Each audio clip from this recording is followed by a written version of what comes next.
just get ready, as we seem to have a fairly good turnout so far. Yep, I think almost everybody's on now. I'm on. Thank you for the link. Apologies. Right. Councillor Coyle, see you're in now. Good. Andrew, I'm substituting for Danish. Right. Okay, that's good.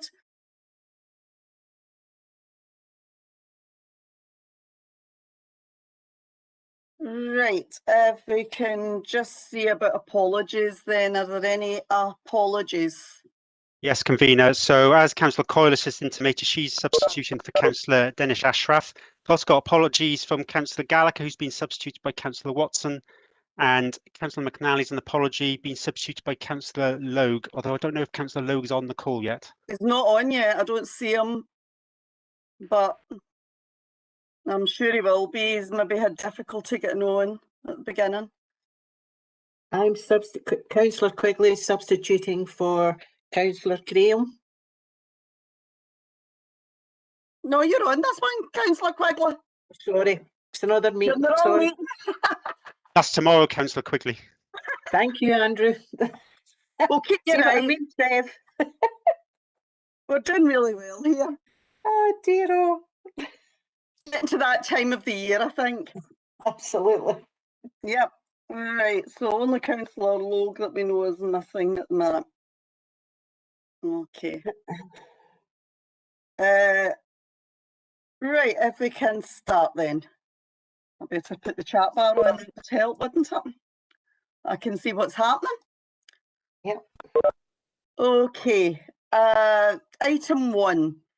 Do we have any declarations of interest on any of our other items? Nope. Don't see anyone.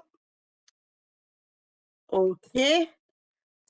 If we can then go on to item 2, which is the YS Attain project, and Kirsten and Katie are going to give us a presentation on the work that's been done. And I'm sure it's nice to welcome you back, Kirsten. We've not had you for a wee while, I think, but you'll remember Kirsten from when we had the Youth Day up in Cumbernauld. So she organised all that for us. So if we, without any further ado, if we can go to Kirsten and Katie's presentation, please. Okay, thanks, convener. Good morning, everybody. I'm going to attempt to share a short presentation on the screen now. Is that showing for people? Yep. Okay. So I'll just take you through some of the details around about the YS Attain project that you have in your paper in front of you. So the YS Attain project was a pilot project started in 2019. It's coming to a close now.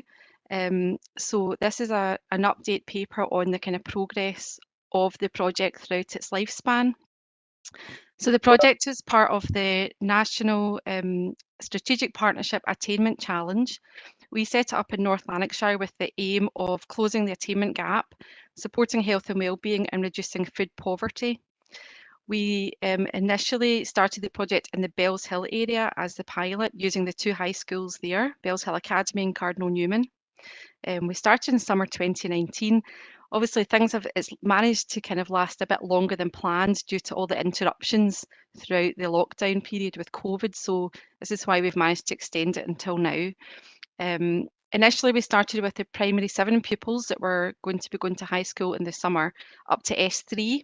And then quite quickly, we extended it to eligible pupils in the whole school. They were targeted if they were eligible for a free school meal, a clothing grant, a care experience, or just other particular vulnerabilities that were referred by the school. And this project's been led by the Youth Work Team in North Lanarkshire. So the project is a package of entitlements that are detailed in your paper. We deliver these with partners. So there's a food aspect that was partnered with the cafes and the culture NL outlets, sports and leisure outlets in North Lanarkshire, and a local provider. Bus travel it's free bus travel for participants, and that's a partnership with First Bus and Transport Scotland. We offer free leisure access to participants through our colleagues at NL Leisure, and a package of rewards which is administered through the Young Scots web portal. So just some up-to-date figures on what's happened throughout the project here. Oh, let's go back one, sorry. So at the top there, at the time of writing of the paper, we had 1,715 free bus journeys had been made by 134 individual young people, and we estimated that had saved about £650 for those young people.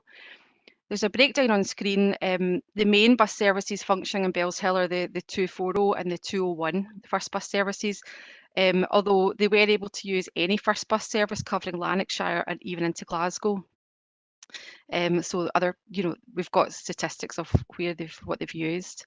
There's a breakdown there of the bus journeys taken, and just right up to date, I got figures yesterday saying that in addition to these figures, another 164 journeys had been made between February and yesterday by individual young people. So we're still seeing that they find it a useful aspect to the project to be able to have a bit of freedom and independence and use local bus services to get around and about.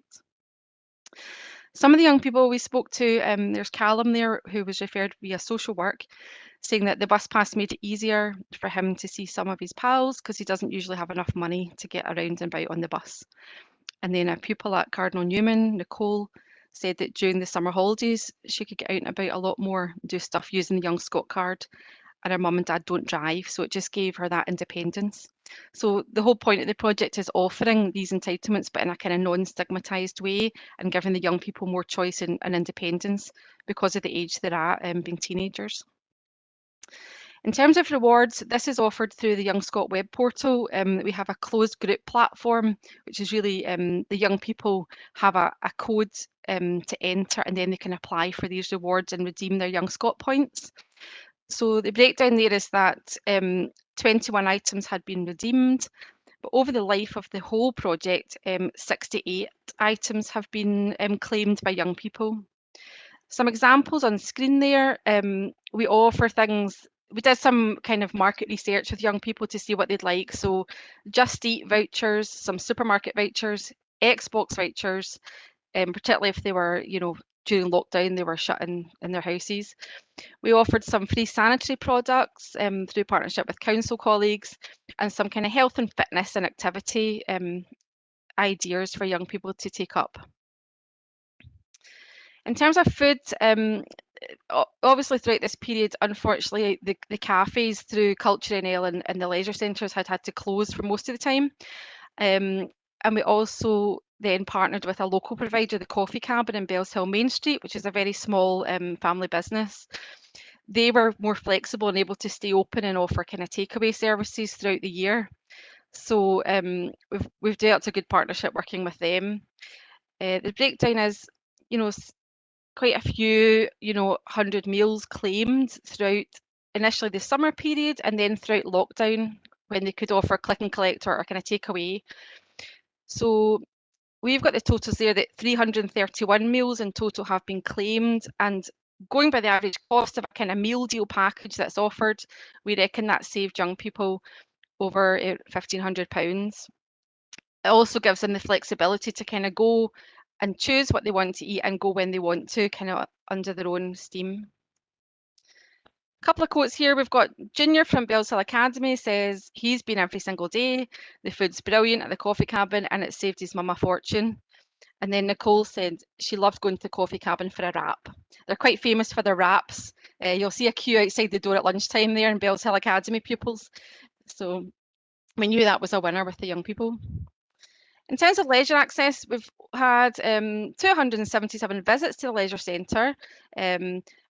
Again, unfortunately, when they were shut during COVID, they were able to offer an online service. So we did have some young people take that up, although it wasn't quite as popular with being able to go down to the gym. But we're pleased that now they're opening up again, we can start to promote that once again. In addition, the colleagues at NL Leisure have offered a 25% discount to all Young Scot card holders to access their services, which is great.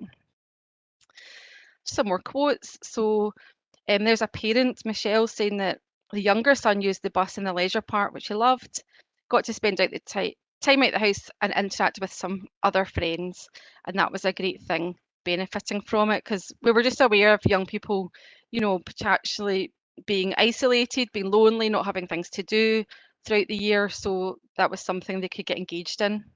And then Bethany enjoyed going swimming for free as well. More recent developments as we've extended the offer. We've got a kind of a new development teaming up with Bernardo's with 10 new young tenants. They've come care experienced young people who are in their first tenancies.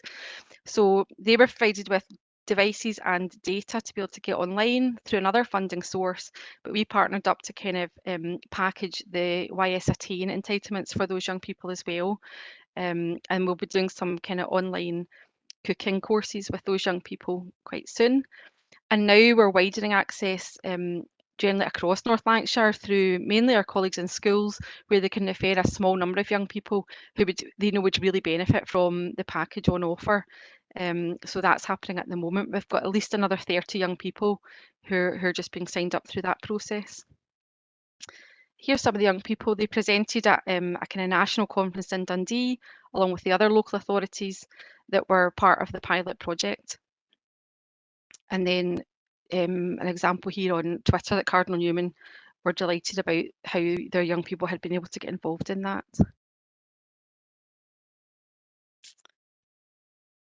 Go. I have a very short video to show. It's just about a minute long, so I will try and get to that, and then we can, Katie and myself can take any questions. Now I have to find which screen that would be on.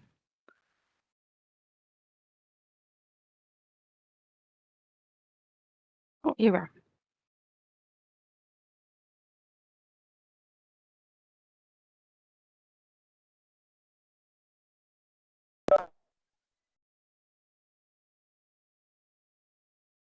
One second, I just need to remember to add sound when I'm sharing in this, don't I? Go.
All right, that's pretty much me finished. I have one more slide here. Is there any questions or comments that anyone would like to ask? Well, there's a couple of questions on the chat bar. Oh, I at, can't see that. Right. Kirsten. Sorry, I can't see it just No, now. I'll forward the people to you. But what I have to say is it's so nice to see some familiar faces there in the picture at the end. Quite a few of them I know to see. Right. And honestly, it was nothing to do with myself or Councillor Linden that Bellshill was chosen. So Oh, no, not at all. No, it No. definitely wasn't. we were not involved in that process, but it is nice to see young people you know and they've benefited so much from it. Now, I think the first person is Councillor Watson. Thanks, Chair. Can I, first of all, I haven't got a question, it's more a comment, if that's okay. It's just, first of all, to congratulate everybody that's been involved in this YS Attain initiative. The difference it's made to some of the young people at probably a difficult time for them has been tremendous and well done. It was just a comment, two of the things I noticed when I was reading the comments in the paper, and the first was on page 7. 2.333 when the top 5 users, 107 journeys was the top user had taken on the buses, I suppose it is. And then we had 101, 95 and 92. And they are to be congratulated really on taking full advantage. Absolutely. When otherwise they would not have been able to do it. And the other thing I noticed, which you've already mentioned, is the comment on page 10, 2.15, where the youngster's saying, I've been to the coffee cabin every single day. Their food is brilliant. My mum says it saved her a fortune during lockdown. These were the two, I mean, all the comments are very good. But these are the two comments that really stood out for me, showing that, you know, a lot of younger people have benefited totally from this initiative. So well done. Thank you. Thank you. Yeah, I think you're right, Councillor Watson. The young people who engaged fully in the project got the most out of it. You know, they really did. And it's good to see that. Thank you. Thanks, Kirsten.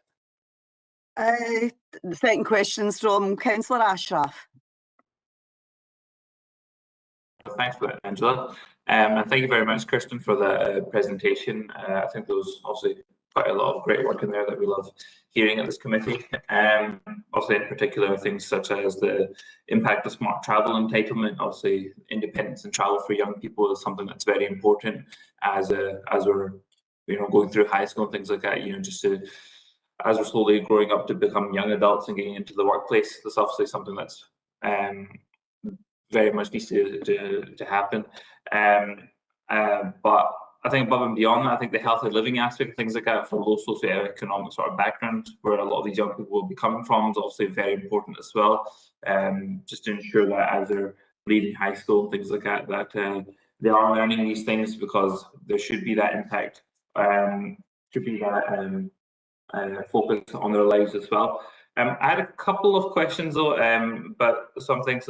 One of them is in relation to the coffee cabin, and I wanted to know in terms of how that was, how that relationship worked between the council and this, obviously this project. They were offering obviously free meals and things like that. Were they reimbursed in any way, shape, or form, like financially, or was this something that they just interacted with the project with and just supported? And I had a couple other questions. I think they're all relatively short. Do you want me to give them all now, or just or one by one? Yeah, if you just give them just now, Councillor Ashraf, and okay, Kirsten and Katie can pick them up. Okay, one of them is just like a little bit. It was just more of a suggestion, I guess, I suppose. But in terms of, actually, that one's not relevant. I'm sorry, apologies. Yeah, sorry. The second question was basically just in terms of, do we see this expanding to the rest of North Lanarkshire Council? I do know this. It's been said as more of a bespoke package in terms of this pilot project, I think, sort of towards Bellshill, things like that. But are we going to be seeing something like this happening across all of the other high schools or all of the other wards within North Lanarkshire Council? And just if that were to be the case, how that would kind of be rolled out. And just finally, obviously to congratulate you guys on this project. I think it's very good to see something like the Young Scots car being used on a local area, using our own regional resources, for example, like Culture and Leisure NL, to really support young people within our own areas. But if you could answer those couple of questions, that'd be great. Right, Kirsten, Katie, who's taking up what?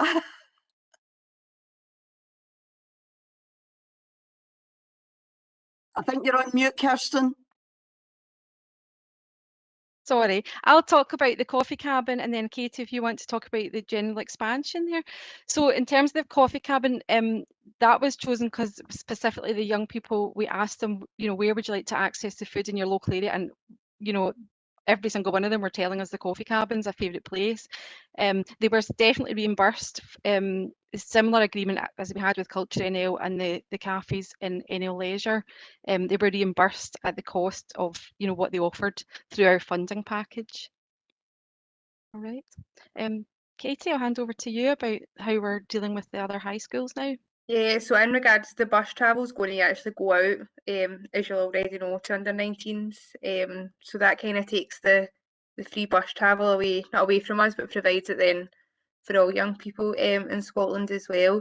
And right now we're linking in with the homeschool partnership officers as well, in schools across North Lanarkshire, as Kirsten has said in the presentation. Further than that though, Kirsten, I don't know how much wider it's going to go. I think as we're looking at it as part of a general kind of COVID recovery package, to see which aspects can be mainstreamed into the budgets that we have and what partnerships we can develop further. I don't know if Liz wants to come in on any of that aspect. I think just exactly what Kirsten says, you know, we need to learn, you know, the lessons from this pilot project, and we also need to feed them back up to Young Scot in terms of, you know, how we put resources into our young people who are the most vulnerable pocket in a non-stigmatised way. So there is a lot of learned lessons from this project, and we'll certainly be looking at how we can develop some of that, particularly the smart technology going forward. Okay, Councillor Ashraf, with that. Yeah, fantastic. Thank you very much for answering the questions. Right. Okay, thanks, ladies. Councillor McGowan. I don't have a question, Angela. I just had to say something in this. I just think it's absolutely amazing, especially at this time of the COVID pandemic, when a lot of young people have been shut in with nothing to do. And you know, I think it's fantastic, the bus pass that they've got. It means, you know, that'll alleviate depression and loneliness and give them independence. And I also think that normalising going out to eat in the coffee cabin in the community, it's not in a school, it's not school meals, they're not separate from the community, they're out in the community, in the coffee cabin, socialising with their friends, socialising with the general public. I think it's been very carefully organised to make things normal and usable for these young people. And I really commend it. It's very heartwarming. Thanks, Councillor McGowan. Thank you. Councillor Brannan McVeigh. Thanks, convener. Echoing a lot of what my colleagues have said. What an excellent presentation to start today's meeting. One of the things that really shone out for me is where young people benefit, families do too. There's a real demonstrable socio-economic impact into families here. Families have felt, you know, financial pressure removed from them as a result of this initiative, and that is very much welcomed at a time that's been very hard for many families. I'm interested in the targeted approach going forward. I think it's right and it's proper that those young people who are at most disadvantaged and are at most vulnerable have the opportunity to participate in this. Particularly pleased to hear about care experienced in young tenants. Those young people engaging, because quite often new young tenants, you know, feel the pinch of every penny and every pound in establishing their home, which can make them very isolated and detached from their community and maybe even their peer group.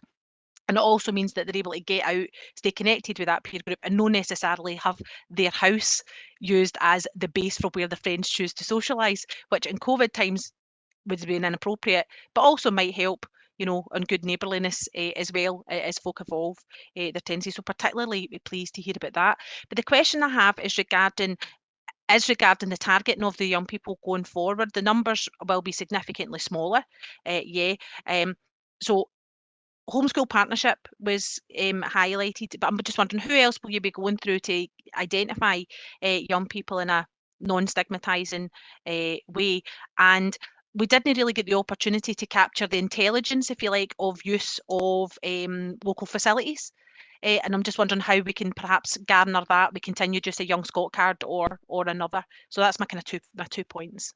Kirsten and Katie, if you wouldn't mind. Kirsten, you Yep, first, then I'll Katie. come in. Yeah.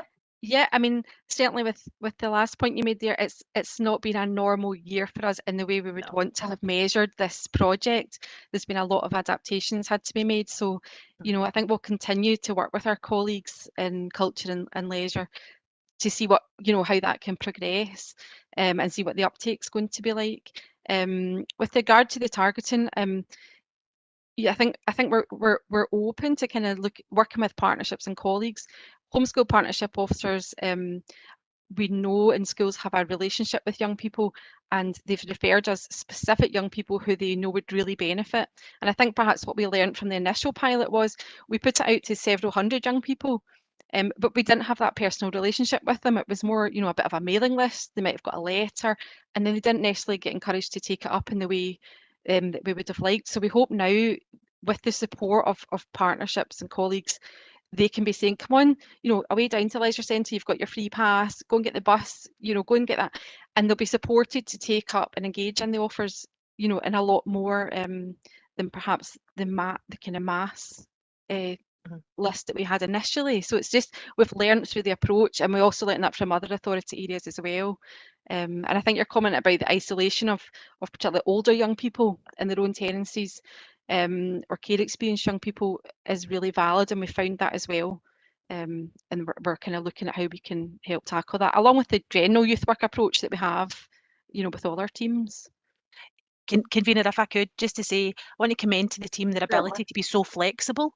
And we've been saying it all along, like a year like no other, but to continue a pilot like this, you need to be nimble on your feet.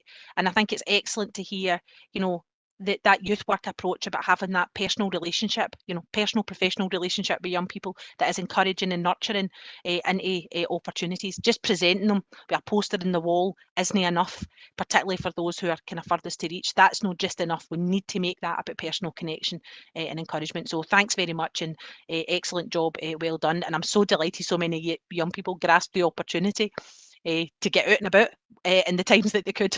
Thank you. Yeah, I think, as we always say, it's so good to start the meeting with such a positive report.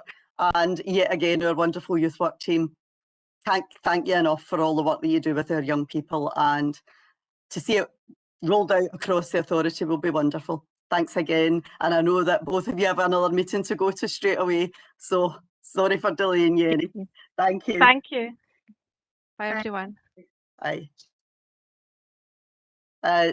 Well, people, do we note the report? Agree to note the report? Yep. Okay. If we can go into item 3. And I think that's yourself, Matt. Thanks, Chair. Good morning. This report in the Local Community Board's Local Development Programme provides an update on the current projects within the Local Development Programme and gives details of the future capital budgetary position across the 9 board areas. The details of budget in relation to the 9 board areas and the split that's been put in place regarding the SIMD figures and the population, taking into account those particular issues for the 9 areas.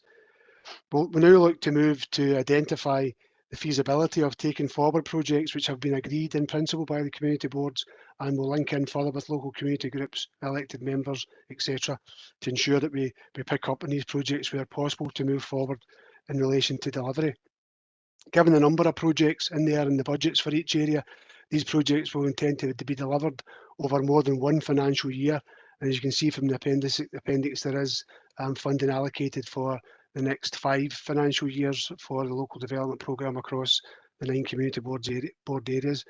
will ensure the community board and the community boards and local committee in this committee are kept informed of project progress. We look to prioritise the projects on the basis of wide community support, links to the local outcome improvement plan, and how they can be delivered within reasonable budgets. And again, just to highlight the formula that was used to identify how the funding is allocated across the 9 boards.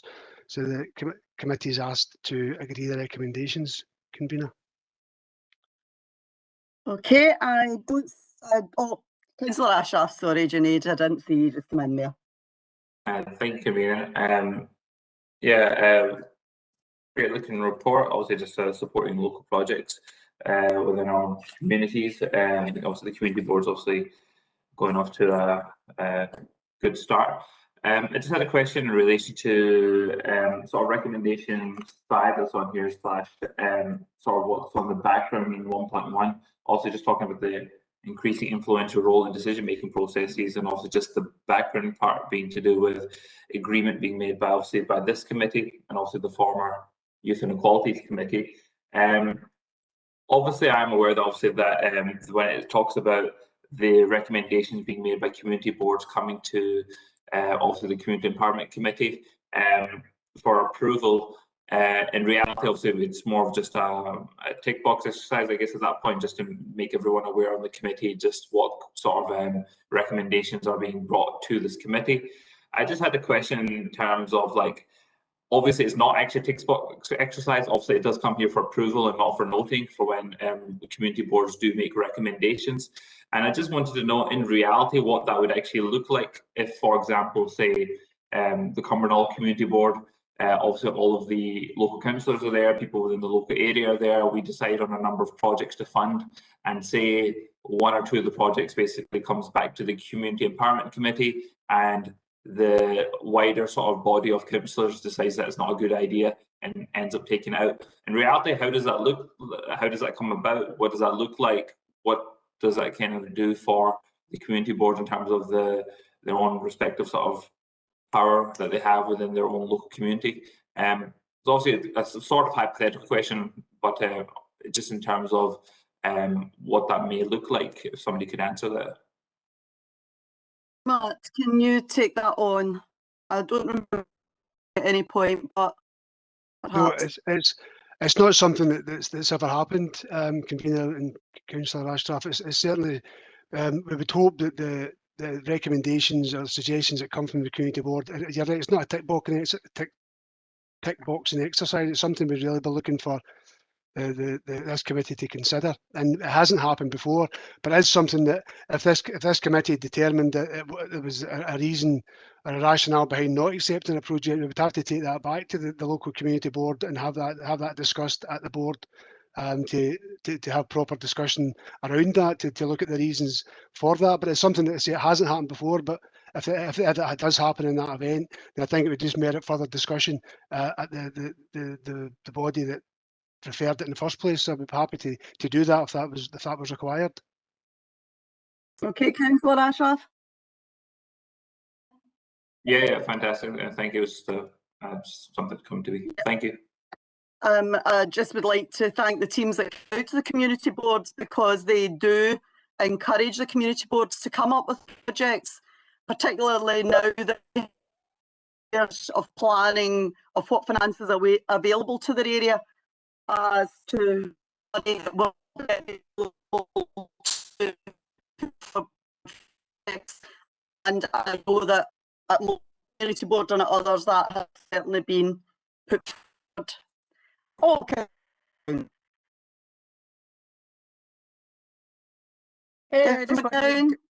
Yes, here I am. Can you all hear me? Can you hear me? Yeah, yeah. You're on now. Right. Okay. I just wanted to ask Matt. One of the groups in my ward have worked really hard to ensure that there's, you know, a large amount of community engagement in a project, and they've been successful in an external grant application. I just wondered if, you know, that has a bearing on when this project will go ahead. The fact that they have been successful in this and filled in quite a comprehensive report and application. And, you know, I think the success shows their engagement with the community. And I just wondered if that has an effect on the timings of projects. Mark, can you answer that, please? Yeah. Absolutely. As I said earlier in my introduction to the report, that one of the things we look at in terms of taking forward projects is that there is wide community involvement, wide community support, and that's something we'll be keen to participate in. This is about community-led projects, and we're certainly keen to work with local community groups, particularly, as you say, ones who have, and one of the criteria is that it makes maximum use or optimum use of external funding, and these are projects that we can provide match funding for or provide third-party supporting for, and we're happy to do that on that basis. And the project you're referring to is contained within the LDP report in relation to the play area. I think the one you're referring to there, Councillor, on that one, and that's something that we would be keen to support and take forward. But definitely, the wider community involvement is extremely welcome in taking forward projects for the LDP. Okay, Councillor McGowan, right, thank you. Questions? So do we to support people? Yep. Okay. To item number 4. Again, that's yourself.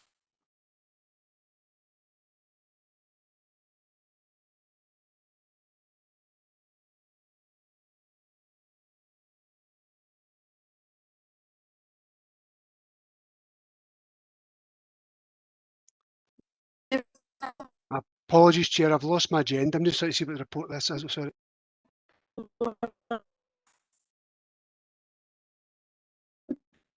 Updating community boards, Matt, I think. Yep, sorry, apologies, I've got that. So Thanks. Thanks, convener. As many,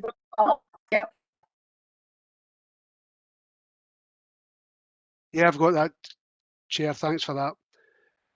Just as many members are aware, due to the delay in committee report, this committee meeting taking place, this report refers to.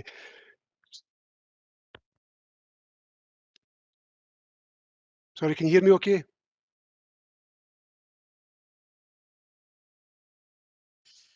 Can hear you, Matt. Councillor Campbell seems to be. So, okay, I'll just carry on then if that's okay. Okay, thanks.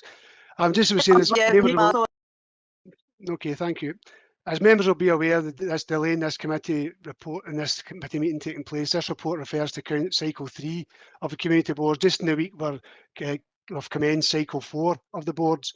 And this report provides a progress update on the implementation of the 9 community boards established as part of the governance arrangements to ensure the plan for North Lanarkshire agreed engagement with communities models taken forward with community planning partners and communities.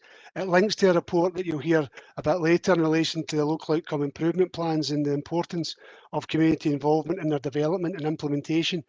And the community representatives on the board and other partners have played a hugely important role in the development of the LOIPs and supporting the work and developing the work of the community boards. At the third cycle of the boards, attendance reflected a really good mix of partners, elected members and community groups with being represented at all 9 board meetings. Around about 370 people attending the board meetings, 126 community representatives in attendance, which was a good increase, over 30 of an increase from cycle 2, an average of 14 people per board meeting, although depending on the size, some boards have more than others as expected. As it became better established, we provided an opportunity for wider community to attend. It's led to enhanced community representation, and over 80 people across the boards have requested further information to attend the board meetings, and many did attend. This included a number of individuals not associated with community groups, which is good to see the more widening of the groups to local communities to more an individual basis.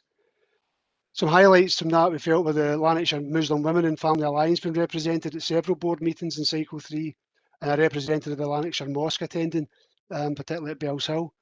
Efforts will continue to further extend the reach of the community input to the boards and the continued work we're undertaking. Again, predominantly with the seldom heard voice and targeted engagement there, Black and minority ethnic groups and disability groups to ensure the regular representation. As I've said before, not all community groups are identity based. We need to ensure that people who come together because they share particular characteristics or identity also have a platform where they can be heard and influence the decision making structures, and work will continue in relation to that. But there's some detail about the participants and the community board set out within the report. Community representatives, finally, convener. Community representatives participating, they're now providing they're much more familiar and comfortable with the WebEx online platform, although like any online meeting, individual broadband connections can be frustrating. But we continue to offer support for that and to ensure that people can join the meetings, particularly those who have got some challenges, and allowing them to join as soon as they possibly can and as effectively as they can. So as I said earlier, and we'll be picked up a wee bit later, we think more will be achieved through the ongoing development of the local outcome improvement plans linked to the board for each of the 9 areas, ensuring a partnership focus on support and service design, delivery and the community actions, reflecting the ambitions of the plan for North Lanarkshire and the circumstances for individual areas. Committee is asked to agree the recommendations, Chair. Okay, I hope this is a bit clearer. I've gone into the settings and put the input volume up. I hope you can now hear me more clearly. It's never been adjusted since I got this laptop, but I don't know what has happened to it. I see we've got 2 questions, so Councillor Ashraf, please. Thank you, convener, and thanks for that, Matt. I just had a couple of sort of questions. So in relation to 2.1.2113, basically, all points in there. In relation to the Lanarkshire Muslim Women and Family Alliance and the Lanarkshire Mosque, is there a specific strategy across all the community boards to ensure that there's some ethnic minority representation across all of the community boards? I think it's obviously great for the Lanarkshire women, Muslim women, and obviously the Lanarkshire Mosque. But across North Lanarkshire Council, I think these 2 organisations have a lot more representation in terms of, and a lot more experience engaging with the local authority. So that is kind of reflecting why they've automatically shown up to the community boards. I am aware that there are other organisations, for example, Airdrie or Cumbernauld, who still have a lot of apprehension engaging with the council in terms of still being to be encouraged to apply for the same funding that Lanarkshire Muslim Women and Lanarkshire Mosque are applying for, or don't really feel as if there's a lot of benefit in engaging with the local authority at times. Obviously, these are self-sustaining charities and things like that. So I just had a question in terms of if there was a specific strategy for each of the community boards, and in terms of what does engagement mean. I think for some of the things I've asked the council to do in the past, engagement just seemed to have meant just letting people know that stuff was on. But above and beyond that, I think as we're establishing these community boards, what I think is kind of required is to really sit down with the organisation, explain to them what these community boards are about, and really calm a lot of their issues that they may have, or sort of apprehensions for attending. Also, what's like a 2-hour plus meeting sometimes, and to really try to explain to them what the benefit is. There was a question there at the start. Hopefully, you picked it up right. And the second thing was just in terms of the 2.2.4.3 in terms of the voting rights. Obviously, the consensus is obviously what we're looking for, but just if you could just clear up who is actually able to vote. Obviously, I'm aware of us as councillors, but also these representatives on the body. So if you clear that quickly.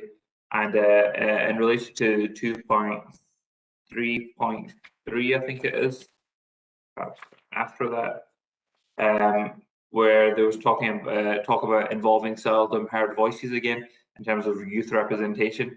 A suggestion I've made before, which I don't know if can be brought up with the young people, so is that sometimes there are youth-specific issues, and if these can just be brought up to the start of the agenda as opposed to the end, then perhaps young people can just be involved in the first half an hour, 40 minutes, and if they want to stick around for the rest of the meeting, they can, obviously, because obviously everything is relevant to the young people, but the things which specifically impact young people and involve them within the decision-making process, if we could just have a little bit of an awareness that perhaps that should be at the start of the agenda, just in case young people want to leave. But yeah, if anybody could answer those questions, please. Martin, Lizanne, between you, would you like to take these on, various parts? Thank you, convener. If I can come in on the first question, can I just check that everybody can hear me okay? Because sometimes I have problems with the sound. Yes, Lizanne. Okay, thanks. Councillor Ashraf, you're absolutely right. The intention had been that we would engage directly with groups in the community, particularly the BAME community, but COVID, as you know, hasn't made that an easy process.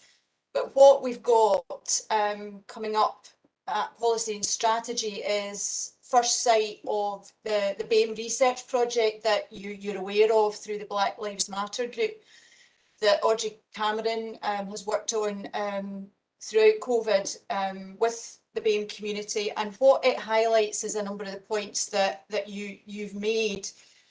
We've also got a parallel piece of work ongoing with the digital team, which is looking at the challenges around digital exclusion for some communities. And these two pieces of work converge a bit in that what we've found in terms of some of the BAME community is that there are significant concerns around digital exclusion being an issue.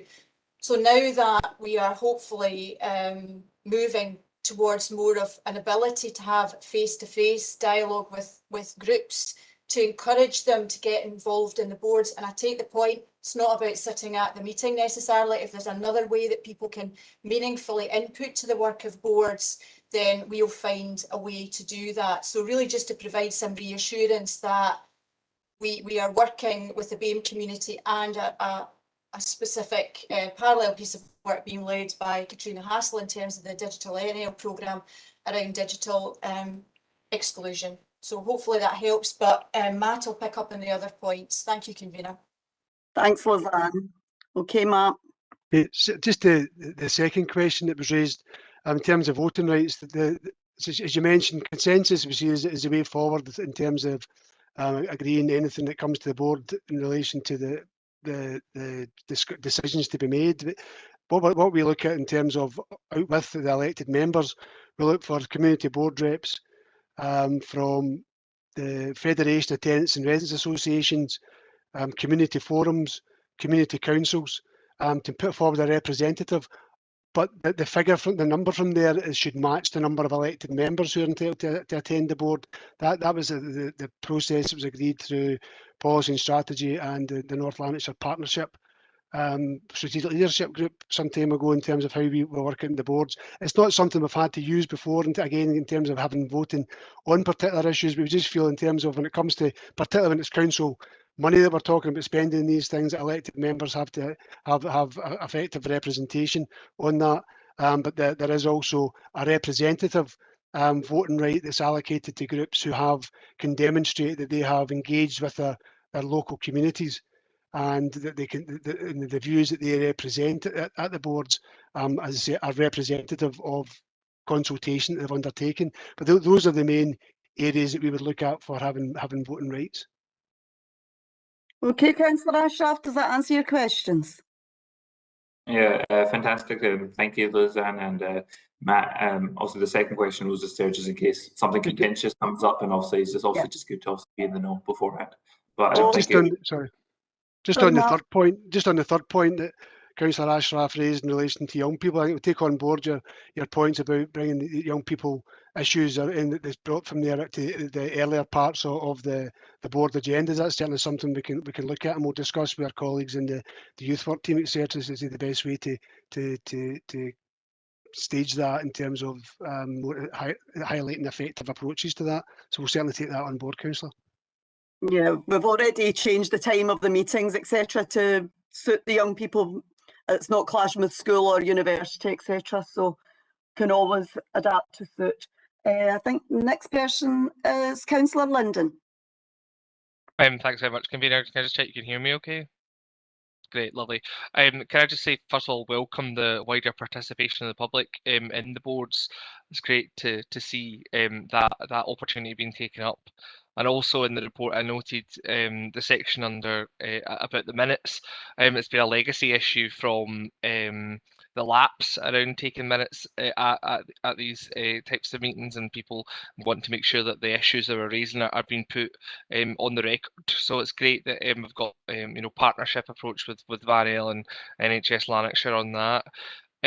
Another comment as well. I mean, I was quite sceptical initially on the LOIP subgroup approach, but I do think that has actually worked. And I think the challenge is about bringing all of the pieces of that work together in terms of the LOIP subgroups into a cohesive plan, and I'm looking forward to that happening and seeing what that looks like.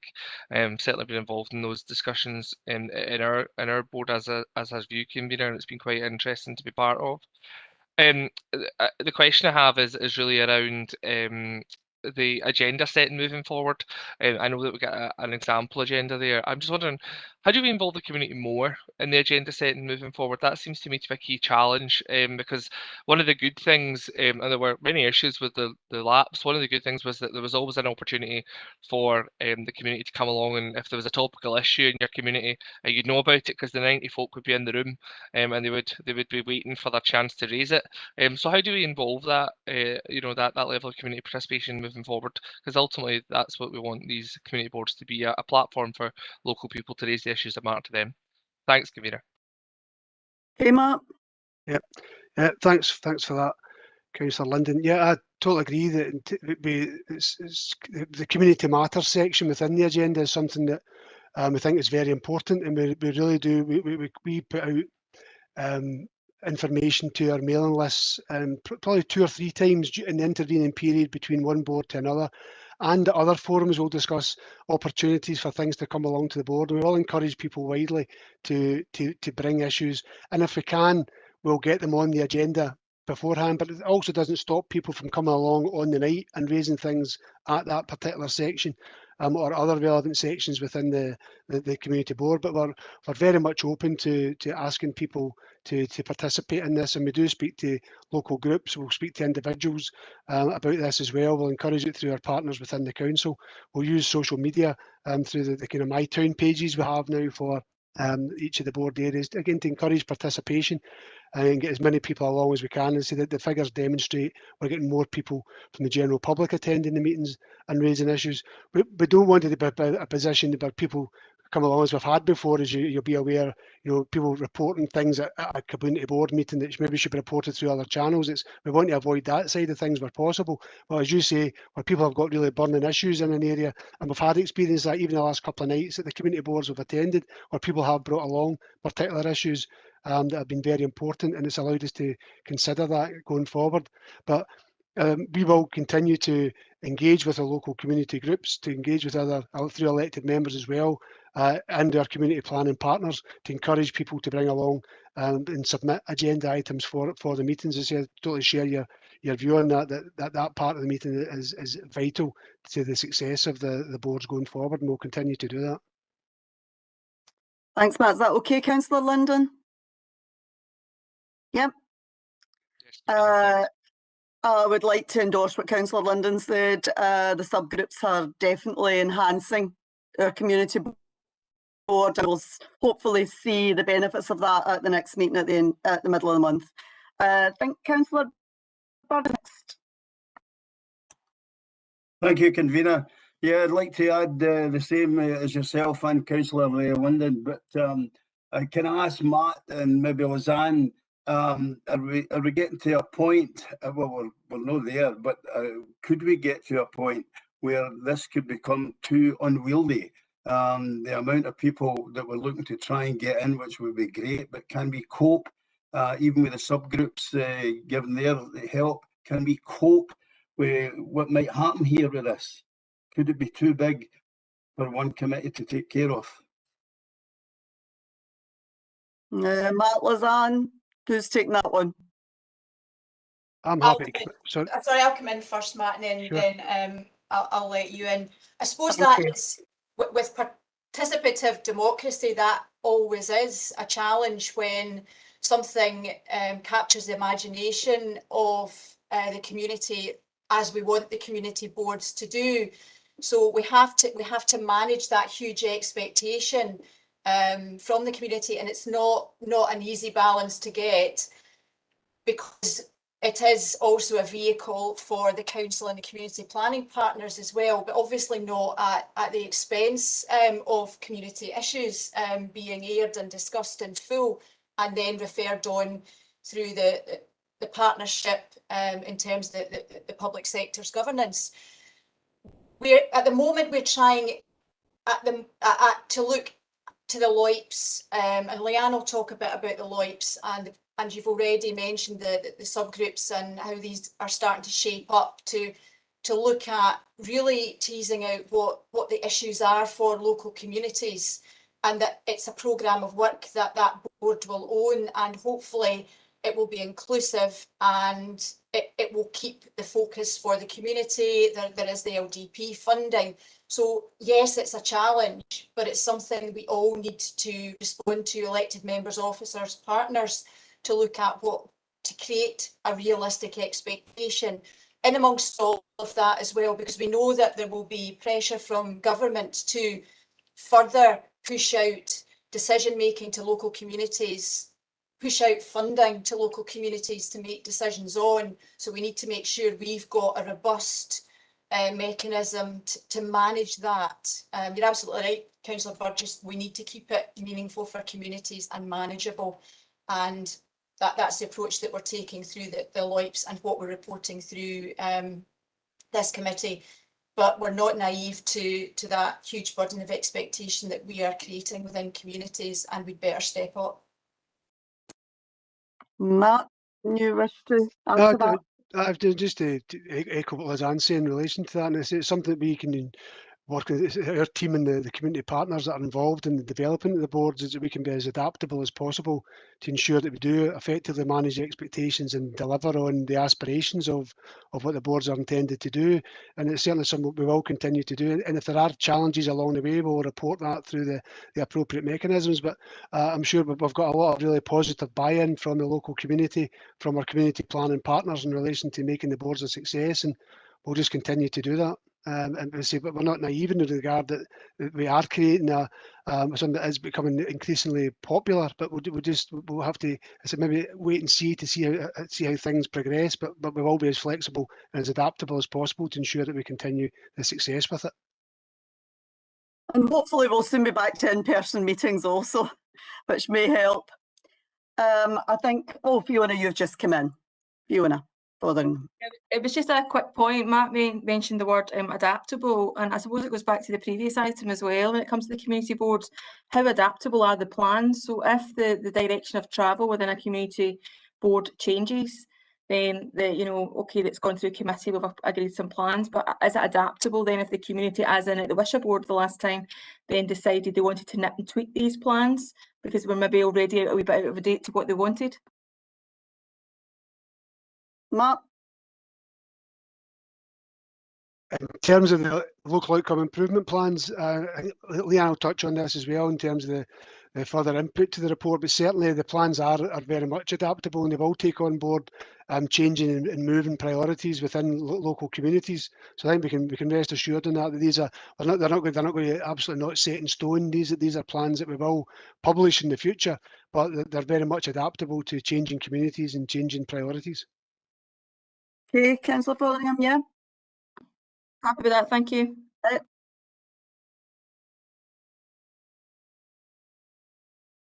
You've gone on to mute, convener. Sorry, no other questions in the chat bar, so can we agree to note the report? Thank you. Next one is the grant award programme, and that's yourself, Leanne. Thanks, Chair. Morning, everyone. So this report provides members of the Community Empowerment Committee with details of applications submitted for funding from the Grant Award Programme for 2021-22 for approval. Following approval at full council in March 2021, the budget for 21-22 was set at £570,955, so just under 571k. For this round, 55 applications have been received, of which 3 are new. All applications have now been assessed by the council officers and then remotely by the council officers and kind of VANEL staff and staff across the partnership, using the approved scoring process. So projects scoring 1 to 3 have received an uplift of 10%. Those scoring 4 to 6 remained the same, and those scoring 7+ received a reduction in 10%. The majority were repeat applications and repeat funded organisations, and they have been pretty constant in their approach and have scored pretty much the same, so that they've not really received many kind of cuts. In terms of the new applications, again, those scoring 1 to 3 received 10% of the request, and if they scored 4+, they received no award. They will receive no award, or the recommendations that receive no award, apologies. We just wanted to note that there has been a reduction in applications due to a number of kind of COVID related matters, you know, for example, restrictions for organisations being able to deliver activities or being able to access the buildings, etc., that they normally would. All the recommendations for funding are in Appendix 1, and I just wanted to highlight to you the funding that's been allocated to Club Sport NL, a sum of 9,856 to be received for 21-22, and that will be reviewed along with the kind of review around the insourcing of culture and leisure facility services to the council. The only other point that I kind of wanted to highlight to you was that there's a suggestion in the report that we, obviously during COVID-19, a lot of organisations were looking for the grant award programme to fund activity that was associated with COVID response and recovery. So we changed the criteria to reflect that, and I suppose as we start to move more towards recovery and beyond, and we're trying to support organisations back to some level of normality, we're suggesting that we broaden out the criteria again to allow organisations to start to apply for kind of their normal activity, but obviously demonstrating that they're able to do that safely in line with current restrictions. So it was just to kind of highlight that. So the recommendations are to approve the funding in the appendix for 21-22, including the allocation to Club Sport NL, and to note that the guidance for the community grant scheme will be broadened again to reflect the kind of current situation, and will expand it beyond COVID kind of response activity. That's me, convener. Happy to take any questions. Is that a declaration of interest, Councillor Linden, regarding the YM? Yeah, thanks, convener. Chair of the YM board, so I Yeah. won't participate. I was a wee bit late to the meeting, apologies. No, it's okay, Councillor Linden. I gathered that's what it was. Councillor Ashraf, you're in with a question. Yeah, thank you very much for obviously just going over those points for me. I just had a couple of questions in relation to obviously the allocation process and how, in relation to I guess 2.3 and 2.4 in terms of applications for currently funded organisations and the new applicants.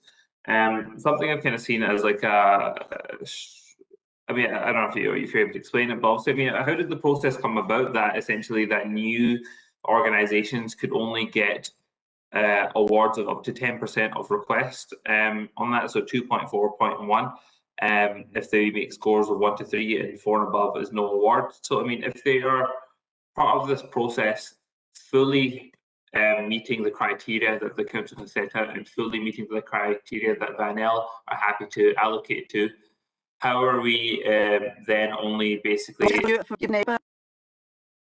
Sorry, can you hear me now? Yes, thanks, Councillor. Cool. Yeah, just in relation to 2.4.1, essentially that the scores of 1 to 3 are basically the full basic. If organisations are applying for this fund and asking for example, like £10,000, and they fully meet the criteria of what the council has set out, and they fully meet the criteria of what VANEL has set out entirely, how are we then only allocating 10% of their requests? I'm not too sure how this process has come about. Could somebody explain that? Leanne, can you give an explanation to that, please, for Councillor Ashraf? So I've just started kind of covering the grant award programme, obviously taking over from Jonathan Smith. I would need to look into the complete history about where that decision was taken. I don't have the answer in terms of exactly where that decision was taken, but my understanding would just be that it would be about that if it's a new organisation, we would probably want to kind of ease them into the process and just kind of look at, you know, what other opportunities there are for them to access kind of other funding and help them to kind of build up. Because some of the organisations for the grant award programme do get a reasonable level of funding. So I suppose it was, I would imagine it's probably just about kind of looking at their track record and building up that kind of relationship with them to get to the point that they're able to apply for and manage kind of higher levels of funding and kind of looking at their experience and track record. But I'm happy to go back and have a look at the background and exactly how and where that decision was taken and provide a full response. It's okay, Leanne. Lisanne can come in. Thanks. Lisanne. Thanks, Lisanne. Just a bit of background. The scoring mechanism that's outlined in the report was applied previously and approved by committee for previous grant award programmes, primarily due to a couple of factors. Firstly, that it's a finite amount of money, and that organisations who had been operating for a long number of years were seen to dominate, I suppose, as far as the previous criteria had been concerned, and that no new organisation was likely to have a chance of getting funding. That coupled with having to respond to a grant reduction in terms of the budget savings exercise in the overall grant award programme, we put in place that scoring mechanism that would spread the available funding slightly wider, so that yes, organisations wouldn't get the full 100% of funding, but more organisations would get a share of that funding, without compromising the organisations who were in receipt of funding for a number of years, but also giving some level of support to new organisations. The intent hadn't been that that would be in place for a number of years, as in successive years. However, the pandemic has slowed us down in terms of putting in place a more formal commissioning model for third sector funding, which we will bring back to committee probably within this financial year, which will look at an entirely different model for the sector, which will look at providing more sustainable funding for large third sector organisations, but also provide support for small community and voluntary sector organisations. So that's a kind of rough potted history of the way in which we have assessed these grants in the report. Thank you, Convener. Does that assist you, Councillor Ashraf? Yes and no. In terms of, I mean, I understand the process of basically building a relationship with some organisations to basically support them within obviously their own local communities, and obviously the funding obviously arena, I can't think of a different word for it. It's obviously very, very difficult for a lot of organisations. But I mean, you obviously made the point that that we have a finite amount of money, obviously being £570,000. But then also in 2.3.1, the scoring sheet essentially says that if, you know, for new applicants, if they entirely meet the complete process that we are looking for as a local authority to fund people, we're only going to give them 10%. But for example, if an organisation which we already work with gets a score about 7, below 6, they only just get a reduction of 10%. So I don't really feel as if we're really creating that sort of environment where we're trying to actually engage with these organisations in a way that's supporting these new organisations as well into the funding streams. Basically, I'll come to the crux of the matter for me is that when I look at this discretionary sort of funding to voluntary community organisations within North Lanarkshire Council, I would think that we'd be supporting a range of equalities organisations, for example, Deaf Services Lanarkshire or Deaf Blind Scotland or the Ethnic Minority Law Centre, which is working with us on a number of these other agenda points here, or a number of these other organisations which find it very, very difficult to find this very specific funding within the third sector, or find it very, very difficult to generate their own money because it is for a very, very small specific group. And when I look at these organisations, they're applying for money of like £7,000, £8,000 here, and they're getting obviously like £1,000 each. Or for example, Deaf Services Lanarkshire, which has asked for £37,000, has only got £4,000. And it just feels as if the point I'm trying to make there is in terms of what are we using this finite amount of money for? I believe it should be to support organisations which would find it difficult to find money elsewhere. And I feel as if only giving them 10% of their money and essentially asking for them to engage with us for 10 years until they can get that full allocation seems a bit unfair or long-winded.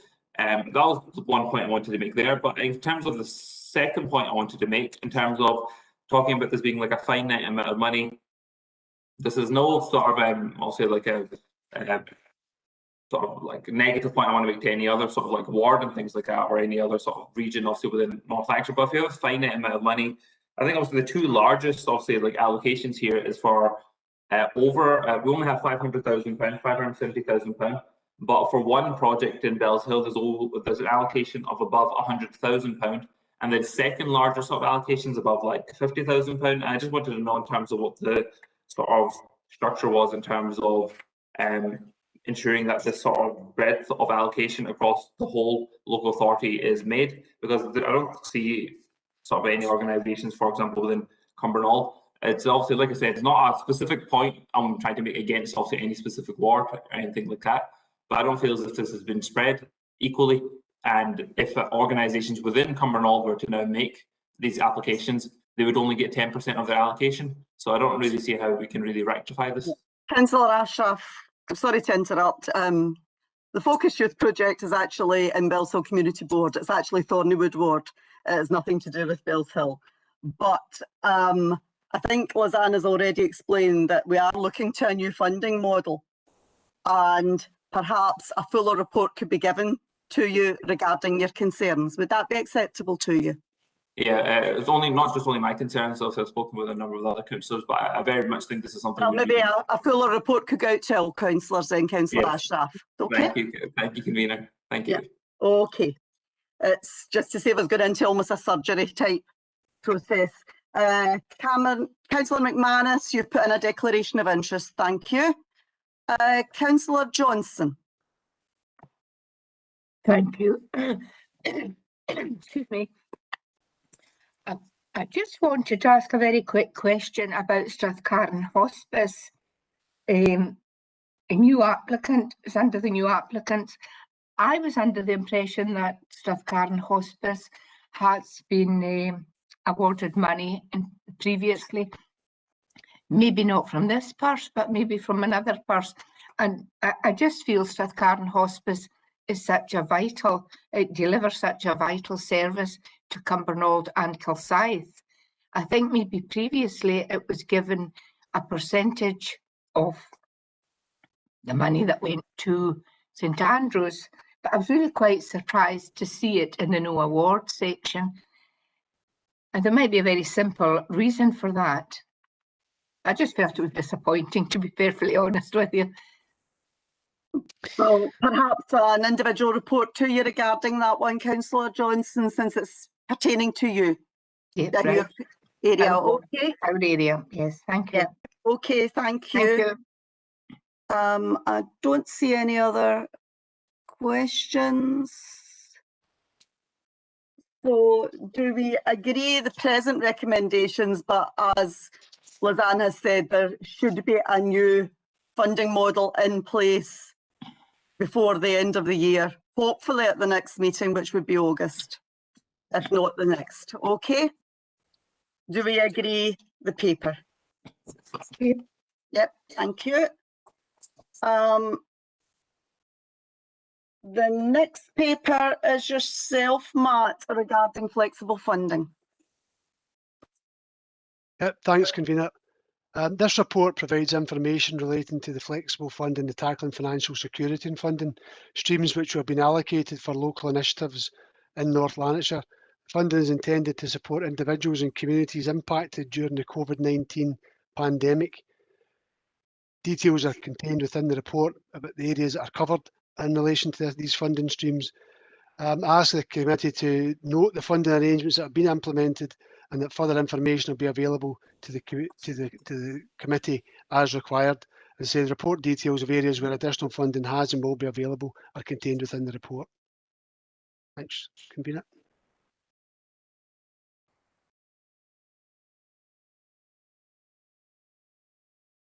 Angela, you're muted. Sorry, Councillor Ashraf, you just appeared in time, as I was saying. You have a question, okay? Yeah, just two quick points and then a question. Also, I think it's great to see the Scottish Government funding being doubled across this year in terms of the support of the Flexible Fund, and once again with the Tackling Insecurity Fund as well, 2.2 being doubled by the Scottish Government to support North Lanarkshire Council in our ambitions. I just had a question in terms of the quality impact assessment that's been done here. I don't actually know where I've written it earlier. Where is it? In terms of no groups will be disadvantaged or excluded through the implementation of measures and interventions outlined in the report, which present an opportunity to promote equality and ensure greater access to public services and support. Something that we saw quite often in the media, but I don't really feel as if it's really been brought up within like a local authority sense, is that during the COVID pandemic, the increased sort of impact that COVID had on ethnic minority communities. And I feel as if there should be some level of reflection within this, within what we doing to fund these organisations that support ethnic minority groups, or specifically people within these communities through, for example, whatever community organisations are available. Because I think also during the early days, for example, 3/4 of all NHS staff that were sadly passing away due to COVID came from ethnic minority backgrounds. And I feel as if there's a lot to be done to support these sort of key workers and above and beyond that, the wider community. I don't really see if there's not really been a lot of nuance in terms of what we've done for any of these allocations across the Flexible Fund or the Tackling Insecurity Fund here at all. So I wanted to know if there's anything that can really be suggestions or done, or if anybody could give any sort of indication if there's been any of this sort of nuance within any of these projects. Rosanna, anyone could give an answer? I'm quite sure in the last committee, when John Campbell presented the Tackling Insecurity funding, that was quite clearly stated, and I'm sure Matt or Lizanne can come in and verify that for me. Can neither of you come back? I had the paper sitting up until 2 minutes ago, and I put them away just for, well, an hour ago, just before the meeting started. I've been looking at them. Can someone clarify that for me, please? Chair, I can certainly comment on relation to the applications for to support local community groups, as Councillor Ashraf referred to.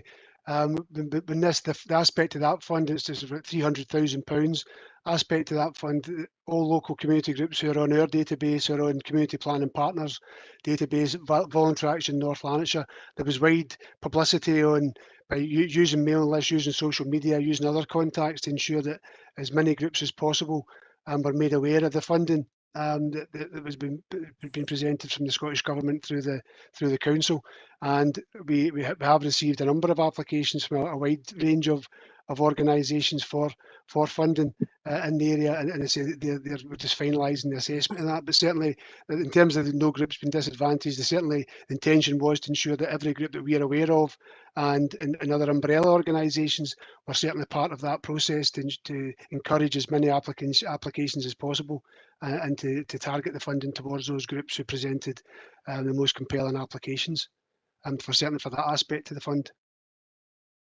Liz, can you bring anything in from CLD in that respect? Yes, I can, Convener. So you'll see from the report we have got funding around 4 projects for a detached youth work project, a youth summer project, an adult learning project over the summer and a family learning project, and the staff have also been working with the group that are kind of looking at the BAME research, and we have gathered intelligence around our ethnic minority families. We're looking at requests for assistance through our schools. We're tying in with our work in terms of a resettlement programme, and that we are looking at, we know the impact that the COVID has had on certain ethnic minority communities. So we certainly see that we will be actively targeting groups through our adult learning work, our youth work and our family learning work.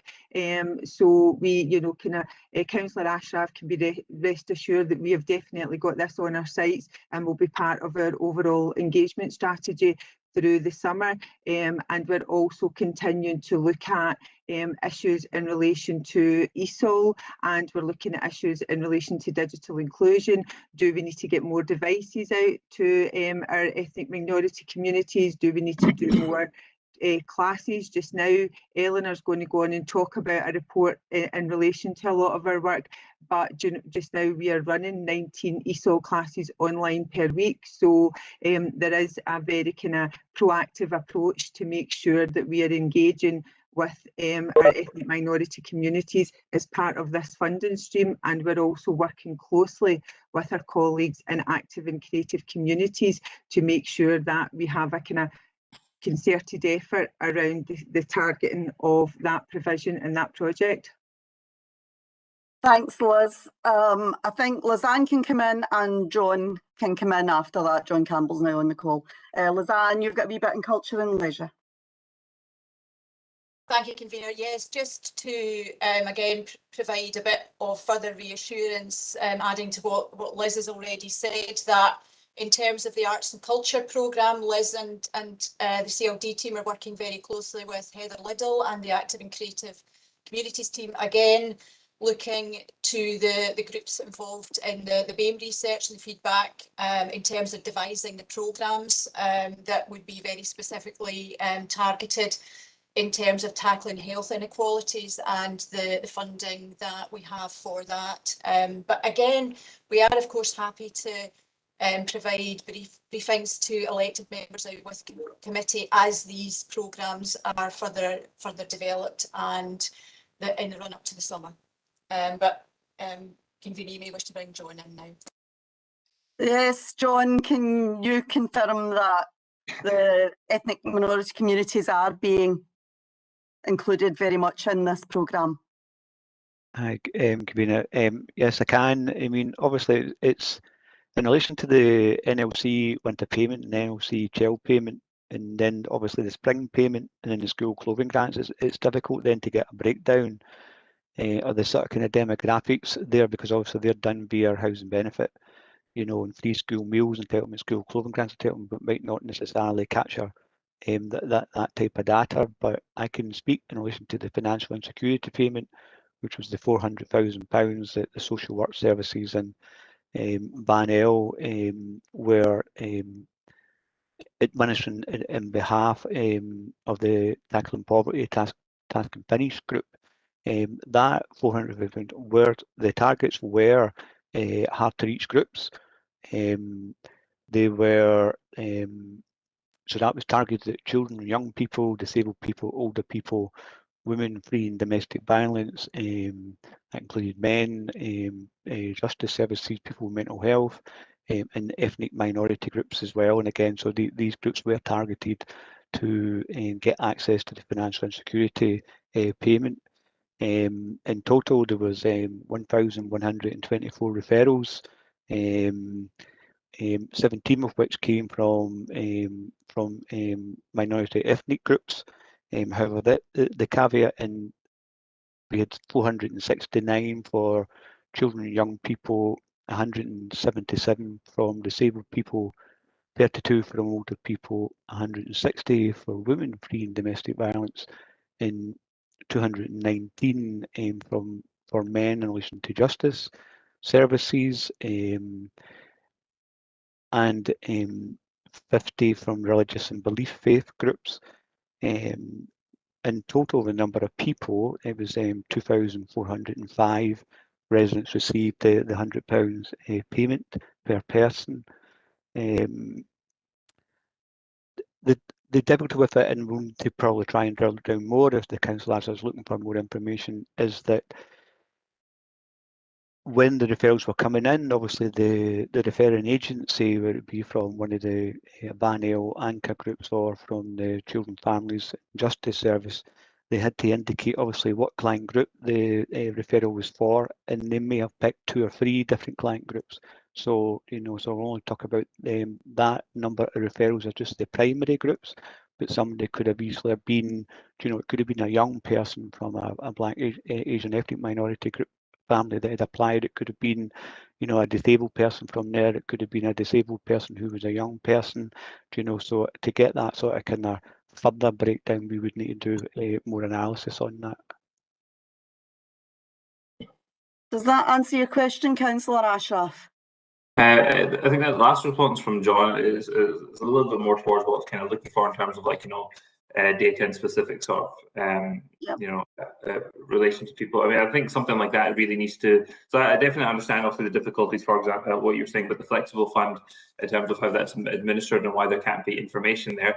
But in terms of obviously the tackling insecurity fund, I mean, if we could ensure that this data is collected in a meaningful way, so that we are actually able to follow up with these.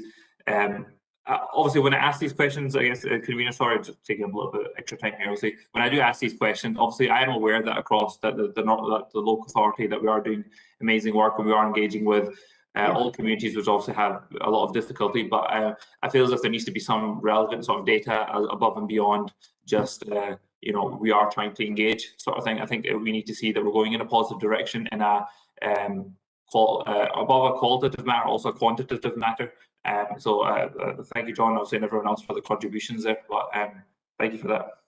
I think, Councillor Ashraf, a lot of these are new funding streams, and we will find that there'll be more data as we go forward in more detail. Okay, would that suit you for future? Yeah. Yeah, definitely. Thank you. If we could maybe have that more detailed approach in future for sort of certain funding streams. I don't see any other questions. Do we agree to note the report? Yep. Yep. The next report is yourself, Leanne, with Deloitte. Thanks, Chair. So this report it's around the kind of agreed reporting process for reporting progress to committee around the kind of key elements of work associated with the plan, with the programme for working with communities. Obviously, Matt's kind of picked up on the community board, so I'll not go into that in any great detail, but this is really the kind of agreed reporting mechanism in a committee for how we report on kind of a number of key areas of work. So I'll go over that, and the report also provides a kind of update in terms of community asset mapping, which was a separate programme of work previously, but the process is now kind of up and running and developed and is now being kind of mainstreamed into how we work with communities across a number of kind of areas of work. Point 1.3, part 1.3 of the report lists the kind of key areas of work and the priorities for implementation of the Council's model for working with communities, and that's what the appendices kind of focus on in terms of providing progress updates. In terms of I'll give a brief update on the development of the LOIPs and where we are. So in terms of the development of the LOIPs, we have now got to the stage where the kind of overview plans have been kind of agreed by, or are currently being agreed by the community board. So the kind of community board subgroups have worked up the detail of the plans, and at this kind of round of community board meetings, we were expecting that they're going to be approved. Those high level plans will then be published, and the kind of detailed work around the individual priorities will then kind of commence. I'm saying commence, there's work has commenced, but obviously we're now looking at the detail of those. So what are the detailed actions that sit below those kind of outline priorities? So within the plans right now, it's a kind of overview document which has been circulated to all of the community boards, and there's a kind of overview of the priorities in some detail. So attached as Appendix 1 is the template that the kind of individual priorities are kind of the template that's used to work up the individual priorities and the detail that will be in there.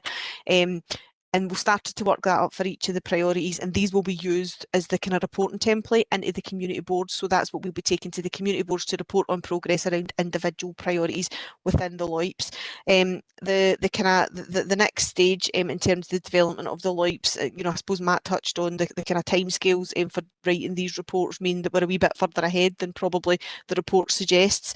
But the next stage then will be to work in each area to work up the kind of detail around the individual templates for the priorities, and to really start up to work up the detail of what the actions are going to look like. So there's an opportunity. So in some areas they've started to set up established subgroups already to drive forward these priorities. In other areas they want to do kind of further detailed stakeholder sessions around the priorities to make sure that they feel that the approaches that they're taking and the lead around individual priorities and the baseline information, etc., is all kind of captured before they jump to action. So it's kind of developing slightly differently, but using similar processes in individual areas.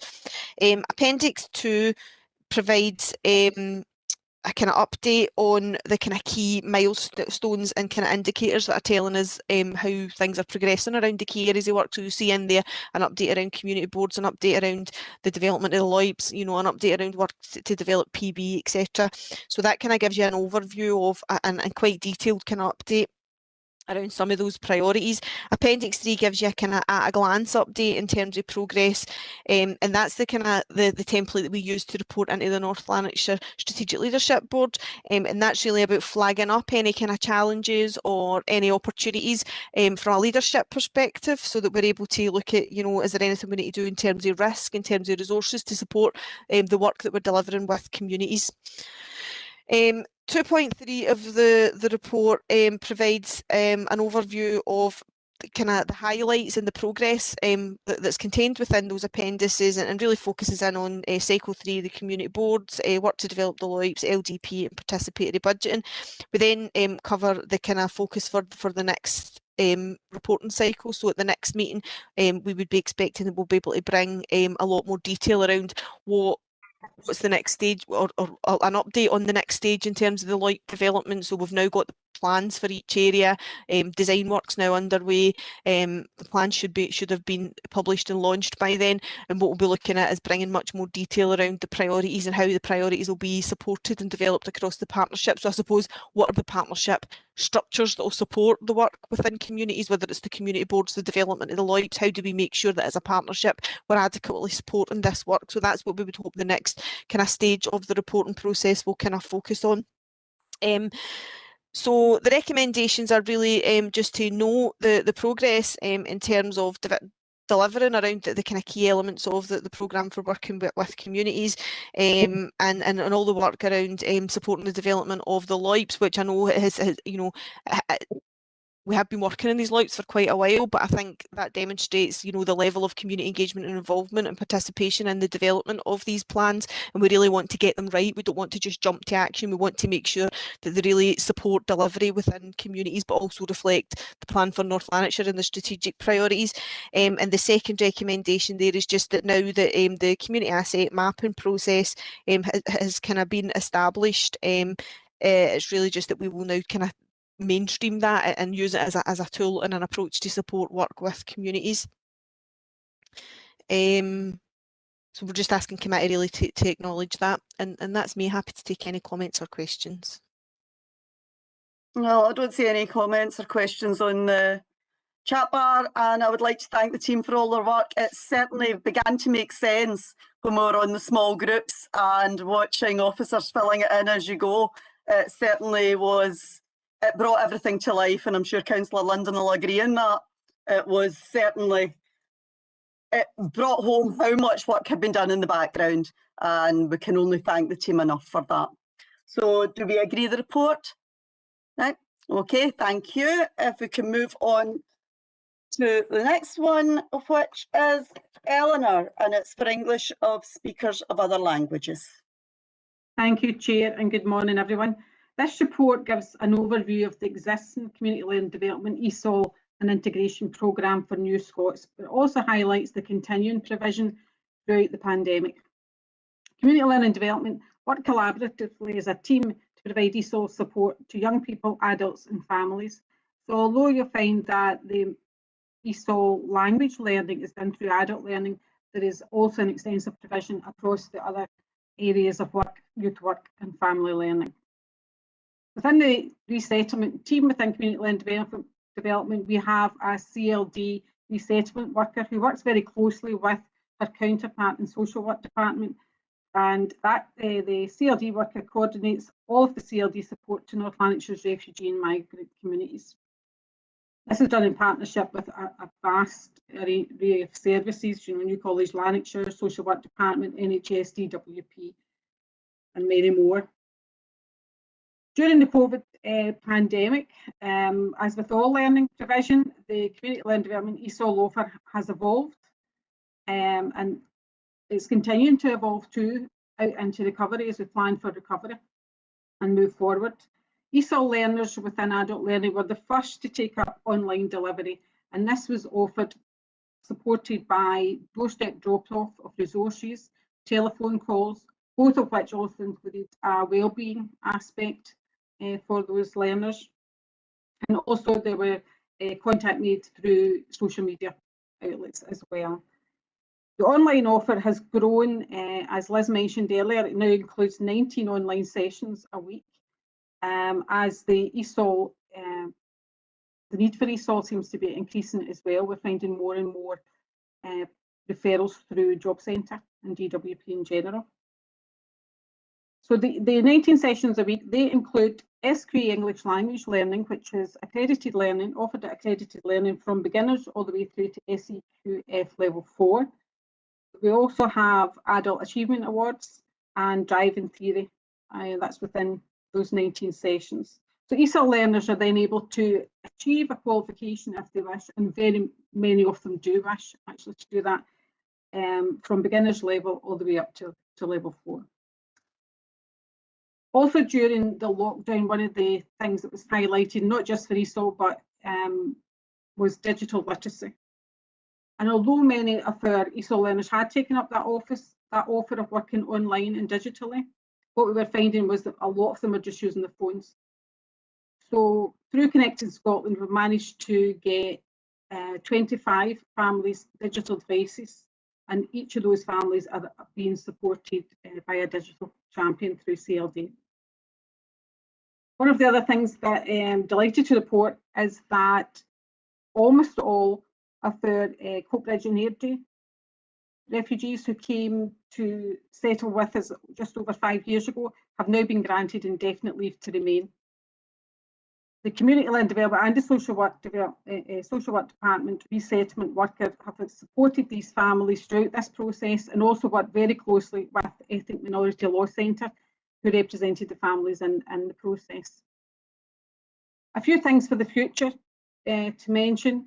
We have recently put in an application for some funding from Scottish Government in partnership with the Scottish Refugee Council, and it's looking at having a 12-week course for ESOL learners who are finding it difficult to either get into the workplace or maintain jobs once they get them. And what we have been finding in feedback and discussion with those ESOL learners is that maybe once they get a job, the culture of the workplace and the work-based language is causing them a lot of problems, and they're not able to maintain that post. So this particular piece of funding, if successful, will be using to do this 12-week course, which will have an element of ESOL vocational learning. It will also have a placement within North Lanarkshire Council, and we're in negotiations with various departments just now to get that up and running. And there'll be relevant qualifications within there as well, things like REHIS, health and safety within that. We've also developed and about to start at the beginning of June a First Steps to ESOL course for volunteers, so that we can build on the support that we have within the communities and within the learning sessions. And we recently also completed a My Vote course, which was very popular with ESOL learners. And we've had a few things, you've probably seen, you might have seen a couple of things up in social media where ESOL learners have just spoken about how important that was to them to be able to come to this country and take part in an election and be able to have their voices heard. So that was a very popular course. So future ESOL provision then will carry on using a blended approach. Not going to give up on the online learning, it's here to stay. for us all, I believe. So it'll be a mixture of online, outdoor and face-to-face indoor sessions there. So to conclude then, I just recommend that committee note the continued support offered by Community Learning and Development to ESOL learners and the support that was offered during lockdown and continues. Thank you. Thanks, Eleanor. Very positive and nice to know that the families want to stay with us. Yeah. Which we've not scared people off yet, so that's always nice that North Lanarkshire does make people welcome. So I see we've got a couple of questions or comments. Yeah. Councillor Linden. Thanks very much, Convener, and echo what you've just said there. And I think that key to making sure that people are aware that they're welcome is making sure that they feel part of our communities in every sense of the word. And I think that it's really welcome to hear the feedback from extending the franchise to ESOL learners and to those who want to call Scotland their home. It's a key part of obviously involving them in the decision-making process. And I think that's one of the things that we've done that we can all be proud of. In terms of section 2.8.1 of the report, Eleanor, really interested in the proposal for the 16+ programme, specifically for refugee and asylum seekers via the AMIF. Given that it's going to be open to all refugees and asylum seekers in the 16 to 24 age group, I noted that there's a needs analysis going to be underway or is underway around about a potential funding application. I just wonder where that's at the moment, very live update, and perhaps to simply echo that I'd be keen to see that progressed. I think that it's a key target area. We want to see positive outcomes and sustained positive outcomes, but all of our young people aged 16 to 24, but particularly for those who are new Scots calling Scotland their home, they deserve a chance as well to end up in positive destinations. And I wondered as well, on top of that, what support or discussions have taken place with COSLA around a potential bid, given that they are the strategic migration partnership for Scotland Lead, to support such an application. But good work all round, Eleanor, and thanks for the report. Yeah, thank you, Councillor Linden. Yeah, the AMIF funding, the application went in on Saturday. It went in on Saturday, so that's in, and we've had feedback from it just to say that we should hear round about mid-June regarding our success with that. But and also sort of moving into your second question there about the interaction with COSLA, that bid, we worked very closely with COSLA and with the Refugee Council on the bid, and had spoken to them and attended several webinars and sessions around the funding prior to putting that in. So it's looking hopeful, shall I say. We haven't had any negative feedback at all throughout it. And just as an aside, North Lanarkshire Council has been used throughout COSLA and the Refugee Council as good practice. The work with refugees and with ESOL. Yeah, we have excellent relationship with COSLA, and we're in daily contact with them, to be honest. And the two workers I spoke of, so you have the Shieldy resettlement worker and the Social Department resettlement worker, they are constantly in contact with both COSLA and the Refugee Council regarding all aspects of this programme. Okay, Councillor Linden. Music to my ears, Convener, thank you. Yes, I think it is an age group where people could find that they were not feeling settled if there was not this sort of targeted approach. So very well done, and all your targeted approaches. I like the driving lesson one as well, the driving. That's definitely something. Councillor Ashraf. Oh, fantastic report. Thank you everybody for the updates. I'm a big fan of ESOL and of the work the North Lanarkshire Council does. I think it was Liz, I think earlier on, was saying that there's 19 regular classes running on a weekly basis. Is that right? I mean, that's incredible. I don't know if you guys can tell me how many attendees there are in every class. That'd be good to hear. And just in terms of where you think like the larger sort of groups are really coming from. I think there's been a lot of discussion about obviously the Syrian refugees families, but what are the other sort of large demographics of the people who are engaging with the ESOL programme? Typically, how do they find out about the programme? Above and beyond that, like I say, also it's fantastic. Also, as a part of sort of integration and getting involved in the community is obviously the language aspect. I guess on a more personal sort of note, I guess for example, my grandparents came to this country. For example, my gran, in the 50s, she was here for about 70 years. She never learned English. I guess programs like this were never around between the 50s to like the noughties. So it really does show on a wider scale, I think, for the council to be proud of itself to see in terms of how we interact with New Scots and refugees that it's complete worlds apart over just like a few decades and a couple of generations. In terms of specific questions and things like that, I guess in terms of partnership working, things like that with organisations that are working within North Lanarkshire Council already. I'd heard, for example, like the Well Foundation, which predominantly works with ethnic minority young people, had started a programme where the young people came to football between 5 to 7. They would just run a programme at the same time there with ESOL, I think, so that the parents didn't go away. They just hung around for about 2 hours and just learned additional language skills and things like that whilst they were there. I thought that was very, very innovative. I don't know if there was any other sort of plans to run any programs like that. If anybody from the teams could explain some of that, I think it'd be really good for the committee to hear. And one specific question, I guess, was to do with 2.5.1. I'd seen obviously the councils, obviously through the CLD and social work in partnership with the Ethnic Minority Law Centre, are progressing the applications for indefinite leave to remain, which I think is amazing for North Lanarkshire Council. But is this the same case for all other sort of refugee families in other local authorities? Is this how it's operating? I would have thought there would have been some direction from either Scottish Government and things like that. Also, I think this is us leading the way here, but is that actually how the process has been set up? The Syrian refugee families have been brought here, we're supporting them whilst they're here, and there's no formal structure really there to support them for indefinite leave to remain. I found that a little bit surprising. If somebody could go into a little bit of detail there. Eleanor, can you give Councillor Ashraf further detail there? Thank you, Councillor Ashraf. I'll start with your last question and then work back at that. The indefinite leave to remain, the way that it's been handled within North Lanarkshire is unique to us. There were several attempts to contact other law firms who would be able to help with this, but it was found that the Ethnic Minority Law Centre was the best approach, all-round approach to it.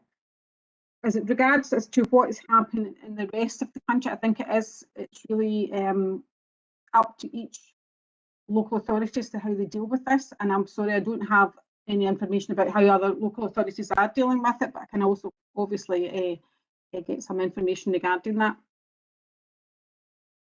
So yeah, I would say we may be leading the way here on this particular way of dealing with it. And as I said earlier, we have managed to get everyone who has gone from Adrian Court Bridge, with regards, if I believe just one family, have managed to be accepted for that.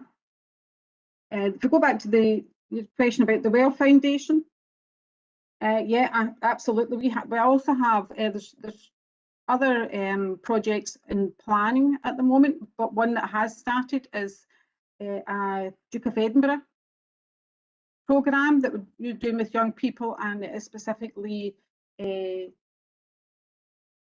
ethnic minority young people, and probably majority of them are refugees, come from the refugee community as well. So that's just started. It's only in its second week, but it's going really well. They've had a fantastic time, and they're really embracing the whole Duke of Edinburgh approach to learning. And the last thing was the attendees, the numbers of attendees that we have at the moment. I can tell you that over the last year, since April of last year until the end of March this year, we've had over 180 learners take part in the ESOL programme. And throughout that, there have been successful outcomes and positive outcomes, 856 of those, which is where, by outcomes, we're talking about learners, where learners set themselves some goals, and they managed to achieve those throughout that period. So our ESOL programme throughout the pandemic, with all its challenges, has actually continued to be very successful, and still managing to get quite a number of learners coming along. It was well in excess of half of the previous year, and considering the situation we were going through, I think that's a very positive number. Satisfied with that, Councillor Ashraf? Yeah, fantastic. Thank you for answering all those. I guess I was asking also for the numbers of attendees, just to find out roughly how big class sizes are. Oh, yeah. Interesting to know. Yeah. I guess Yeah, class sizes vary depending on the subject matter. So if you have something like driving theory, you may only have 4 or 5 coming along to that very specific piece of work. We have restricted the online class sizes just so that it doesn't get too messy and that people have a chance to get some one-to-one support as well. So we do restrict those to between 8 and 12 for each class size. They tend to be well attended. So we are talking about probably around about a minimum of 8 learners each session, up to 12, probably sometimes a wee bit more than that. yeah, I thought it'd be something roughly around that. Not obviously like both 30 size classes. I guess the final thing I want to say, Angela, was just for 2.8.2. Are we engaging with our colleges to basically to support these ESOL tutors and these volunteers with the classes? Where are these volunteers coming from? No, can you answer that one, Eleanor? Yeah. Yeah. Just give us a second. So the volunteers. Sorry. The volunteers come from a variety of places. We can have self-referrals where people have an interest in it, or we have from other organisations that we work with. Perhaps volunteers will come along through there. The tutors are recruited in the normal process through normal advertising and recruitment. We are working with North Lanarkshire Council, New College Lanarkshire, at the moment to set up perhaps some courses that they'd be able to provide for us, and one of them I'll talk about when we talk next about the Youth Guarantee Programme as well. So we have that option there with them to do that, but a lot of the support and the training tends to be in-house with our volunteers and tutors. We have done our own training in the past, and as I said earlier, we are bringing in starting from the beginning of June, we're going to be doing the first steps to ESOL for volunteers, just to get them that first step of the ladder. And then we will see how that progresses, what the numbers are like, to see where we go next with that. So it's an ongoing process. Everything obviously has around training has slowed down a wee bit over the last year because of the situation, but we're now back in again to full planning for that for the next year. Okay, does that answer everything? Councillor Ashraf? Yeah, fantastic. Thank you very much. Yeah. I know where you're coming from. You're talking about not speaking the language. My friend's father lived in Scotland most of his life. He was Italian and never learned to speak English. He depended on his wife and daughter. So it's how things are very much changing. You wouldn't get that nowadays. Do we note the report, people? Yep. I think it's yourself again, Eleanor. Yeah, it's me again. So this is the Youth Guarantee Programme. So as part of North Lanarkshire Council's bid to the Scottish Government for the Young Persons Guarantee, Community Learning Development bid in and was successful in receiving funding to implement the CLD Youth Guarantee Programme, which specifically targets young people aged 16 to 24 years who are facing a barrier or multiple barriers to getting into employment, further education and training. The background to the development of the programme was that we were beginning to see through our employability colleagues and figures coming from DWP that young people were claiming, more and more young people within North Lanarkshire claiming benefits since the start of the pandemic, and this just seems to be increasing, unfortunately. And also on top of that, the CLD workers themselves throughout youth work and adult learning, family learning had identified that some of the young people that were engaging with them were struggling to move on and to get into employment or to move on to college. And this is because of the barriers that they were facing.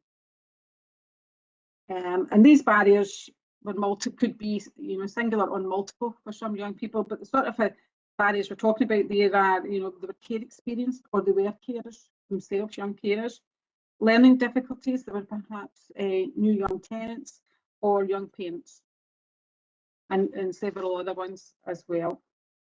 So the programme for the Youth Guarantee Programme is a combined work placement and training opportunity for young people. It's within community learning development, and it's to support the young person to gain the skills and knowledge required to move on to full-time employment, further education or training. And the main thing about the difference with this is we wanted it to be real work as such. It was real. You were getting out there. You were, on the coal face. You were getting all the advantages and disadvantages of working in a large organisation, but also with a really strong support put in place to ensure that you can get through it and come out the other end. So we started off with the recruitment for the young people, and it was a very targeted approach to recruitment. There was an advert went out generally, but we then targeted partners and other community organisations that we were involved with, because we knew that they had the most vulnerable young people as part of their organisation. So it meant that the people who were applying for it, most of them were very vulnerable young people. So the position we're in just now is the posts have now been offered to 20 young people. 18 of them have taken up this offer and 2 unfortunately have declined, but we've continued to offer them, the 2 who have support and whatever they want to choose to do from now on. So 2 further candidates will be have been contacted, and they'll be coming off the waiting list and offered places on this programme. During the recruitment and for the interview process, we asked some MSYPs to take part in the interviews.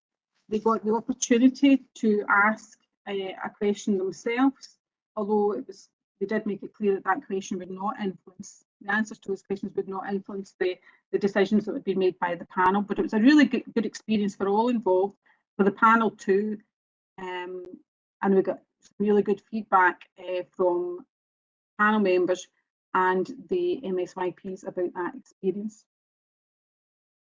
So within with the interviews too, I really do want to mention that the quality of the interviewees, the young people who came along, was just fabulous really. The range of volunteering that we're involved in across community land development or charity organisations or local churches or other organisations, third sector organisations throughout North Lanarkshire, it was really surprising to see that these were young people coming with multiple barriers, but they were very keen and willing and out there giving back to the communities that they were living in. And also their enthusiasm at interview and since on joining has really kind of brought some new blood to the service, and it's just motivating us all with that. So the programme itself, it's evolving as we go along. It's an ever-changing programme because we are working within the recovery from a pandemic, but also the young people themselves. We're trying to make it a bespoke programme, and it can be quite individual. So because of that, because they're now in place, as we move along and find out more about them and they become more comfortable with working in CLD, they're beginning to tell us more about what they want from it. So it is an evolving programme. They've already started out in the placements with youth work, family learning and adult learning, and the feedback again has been excellent from my colleagues in CLD and from the young people themselves. They're getting the full experience of community land development. They've been given roles and responsibilities. There is a development officer also recruited, and they're responsible for the day-to-day management of the project and the planning and evaluation of it. And they also liaise with partners in CLD in general. So throughout this programme, the young people who we now call assistant support workers, as are now employees, will receive accredited training. Sort of things would be Duke of Edinburgh, REHIS, employability awards, first step courses, and also bespoke training as they go along. We're also in negotiations with New College Lanarkshire about progression from this 12-month period, and we're looking at things like the NC and working with communities and the PDA in communities, so that we can either have those during this 12-month period, or it's just a progression at the end of the 12 months for them to move into. Summer programmes coming up, and they'll be very much involved with that over the summer period. And afterwards, the next stage for them is for them to identify their own projects, which they will then plan and develop, work on and evaluate with the support of their mentors and the CLD workers. So each assistant support worker will have a development plan. It'll be supported by the development officer and the mentor. It'll be bespoke and it'll be unique to their own individual experiences. They'll have a role in determining how the programme moves forward, and they're also in the process of developing their own publicity materials, and they will be promoting the project itself. There'll be a tracking system put in place to ensure that when they do leave us, hopefully some of them won't leave us, that we will keep in touch with them, and that support will continue whilst they move into either further employment or education. And they'll still be able to come back and have that support with their mentor and with the development officer. So at the end of the programme too, what we're going to do is have a celebration. It'll be organised by the assistant support workers. It'll showcase their achievements and celebrate their success. And what we'd like to do too is for future committee is to bring a couple of them along to give that update themselves about how things have been going and what they've gained from this experience. So I would recommend then that the committee note the introduction of the CLD Youth Guarantee Programme as outlined in the report. Eleanor, we're delighted to have them along to committee, and to hear such positive reports about young people is always welcome here. And I'm sure that the first question will be something along those lines too. Councillor London. Absolutely, and what an opportunity for those young people who are participating to get a foot in the door in terms of that career path and direction. You know, a career in community learning development is a worthwhile one for sure, particularly in terms of our as an area of growth in our policy environment. A couple of things from me, just clarification. Can you just confirm, Eleanor, that £365,000 of funding is from the Scottish Government and that it's a fully funded project? Secondly, section 2.3.2 of the report, I don't know if it's just the way the report's written, but I'm sure it says the question and participation from young people did not influence the interview decision. I'm just wondering how we can strengthen young people's involvement moving forward, particularly when we're involving them in a recruitment process. I mean, surely the question that those young people asked during the recruitment process and the answer given was taken into consideration when appointing. You would hope that they would, you know, play an active part in that respect in terms of the question that they're asking. And then finally, just I think you touched on this towards the end of your report, Eleanor, looking for a wee bit more detail, a wee bit more reassurance. The end of the project recognised the celebration event, which is great, and hopefully members will be able to be involved in that in some way, shape or form to offer their support. But what happens after that? I know that there's a mention of keeping in good contact, but we want to generate sustainable, long-term, positive outcomes for young people. So therefore, you know, what support are we putting in place to ensure that they get you know, forward signposting to other avenues to continue their involvement in CLD or indeed in other paths in life? Okay. Yeah, thank you. Convener, it's Liz. Can I come in and maybe answer them, because I feel Eleanor had a lot of questions to ask in the last paper. So if you don't mind, I'll take the question. So yes, the money came in through the Scottish Government Youth Guarantee Fund, and that's overseen by Paul Kane and his team, and we bid in for a fully funded programme for 12 months.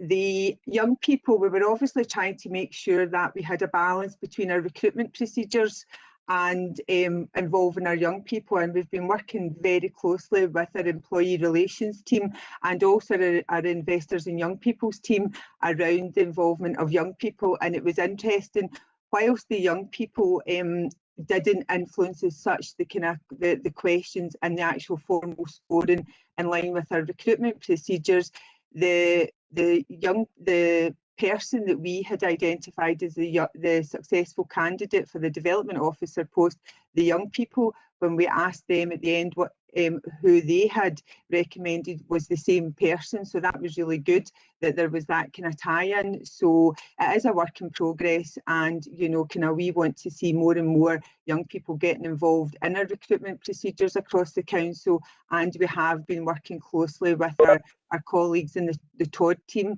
to identify that approach. So I do think that there'll be a lot of lessons learned from that recruitment. We also made sure that we risk assessed, that we gave the young people, despite the challenge, the very difficult circumstances, that they got a face-to-face interview during COVID, and that we just made sure that we had a very robust risk assessment, and we had panels happening throughout the council. So, you know, there's a lot to be learned there for the practice. And yes, whilst we always make sure that we celebrate success, we are looking at, you know, kind of what happens in 12 months' time. We're talking to Paul Kane and his team about, is there going to be opportunities to extend the funding? We're also looking at within our own budgets in terms of how we can grow our own in terms of our staff. We're also looking at other funding sources around our family learning and our adult learning. There's so there is, you know, certainly we are keeping a close eye in the 12 months, and we're hoping that it won't be an end for the young people.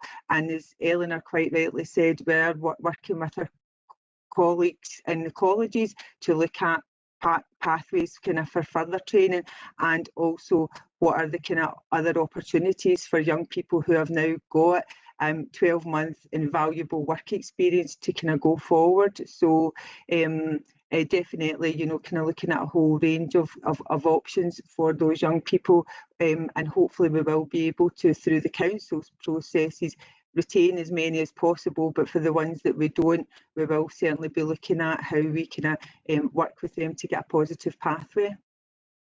But hopefully that's answered all your questions, Councillor London. Okay, Councillor London.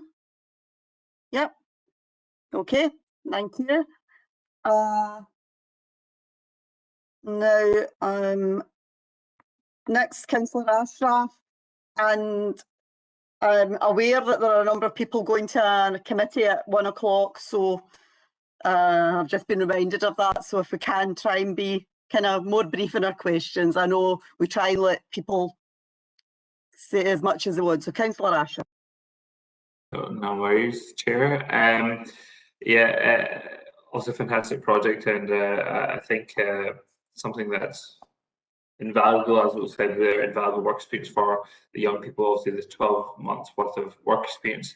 Although obviously this was like a fully funded project, and as Councillor Linden also asked this question earlier, but I wanted to know whether or not there was a way for us to somehow incorporate this within the wider sort of working environment. I don't know if that's something that's able to happen even on a smaller scale, maybe not like a 12-month scale with rotations and things like that, but if there are specific roles within the community learning and development team that perhaps, for example, some of these are admin assistant roles or assistant support worker roles, which also there were 57 young people applying for the 20 posts. I mean, I don't know if there's a way for there to be 3-month placements which are paid or something like that. I mean, just getting young people, like was said earlier, a foot in the door and some temporary sort of work experience that's paid, I think is quite useful. But I don't know if there could be any expansion on this if this isn't funded for a further term.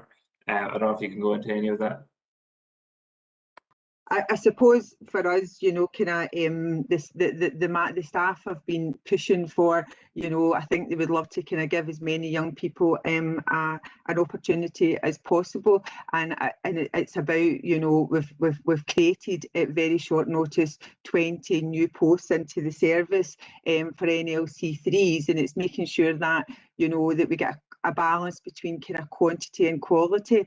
But I do take on board about the kind of councils need to kind of look at how we go forward and we create work experience for our young people, and that is something that our local employability partnership is looking at across the partnership, tying in with our modern apprenticeship scheme, looking at our foundation apprenticeships, looking at these types of approaches and making sure that we are kind of all speaking to each other.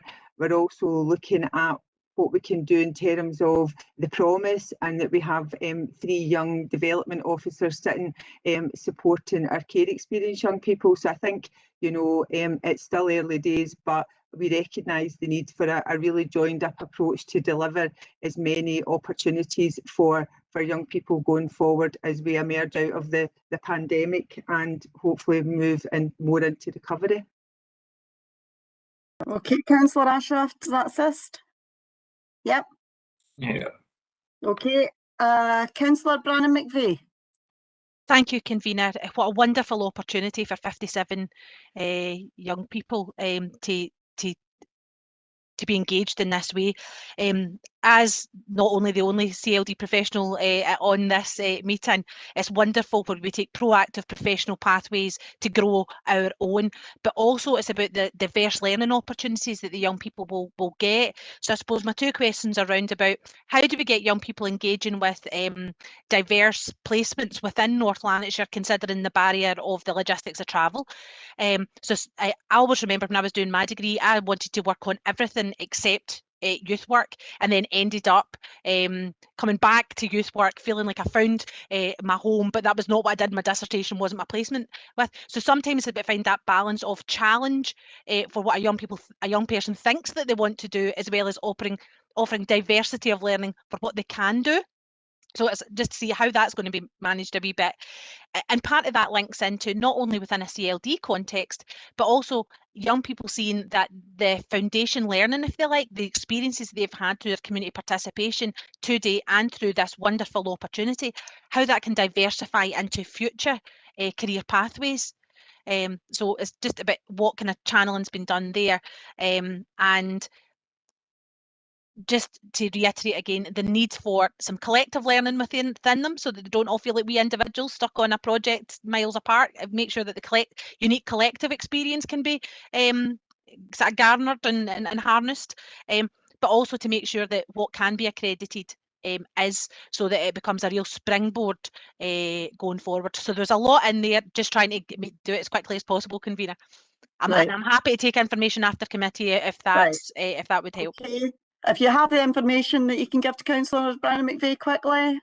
Yeah, so I think, you know, kind of one of the reasons that we also wanted to kind of look at this programme is that in the main we've had a very kind of successful grow your own within our youth work environment, and this programme has allowed us to extend that into adult learning and to family learning, and young people are all being encouraged to kind of, if you like, try all three aspects of the service. And also Eleanor and the development officer are really kind of supporting young people along with their mentors to push young people out of their comfort zone.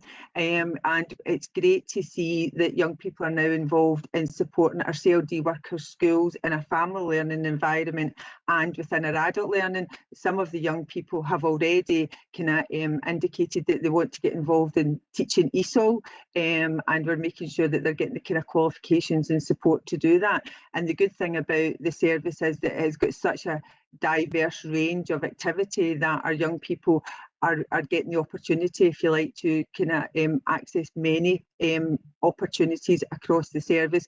And we're trying to make sure that they don't, you know, link to their comfort zone, because if they've been involved with youth work, they stay with youth work, and that they all get the opportunity to participate in the kind of the three functions kind of the service.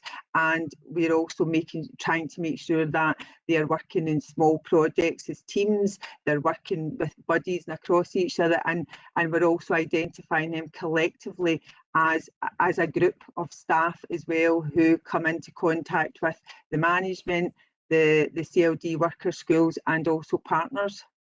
So I hope that, sorry that's a really rushed answer, but I can happy for Eleanor to come in, or, you know, give you kind of further information out with the meeting if time doesn't allow us to do it just now.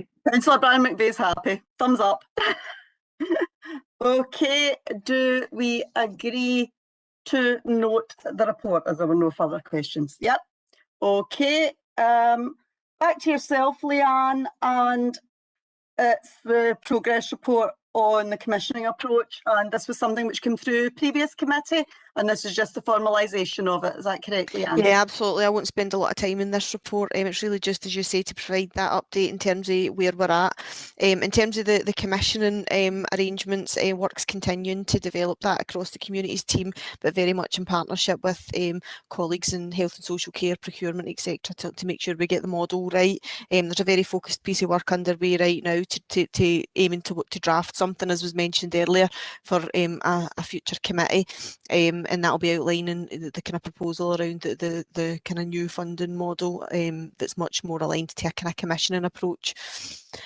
The only other things that I wanted to highlight to you were that the report also provides an updated and detailed version of the VANEL's 3-year service level agreement and funding agreement, and that just outlines, you know, all of the requirements for VANEL and all the information's in the appendix there that you can see for yourself.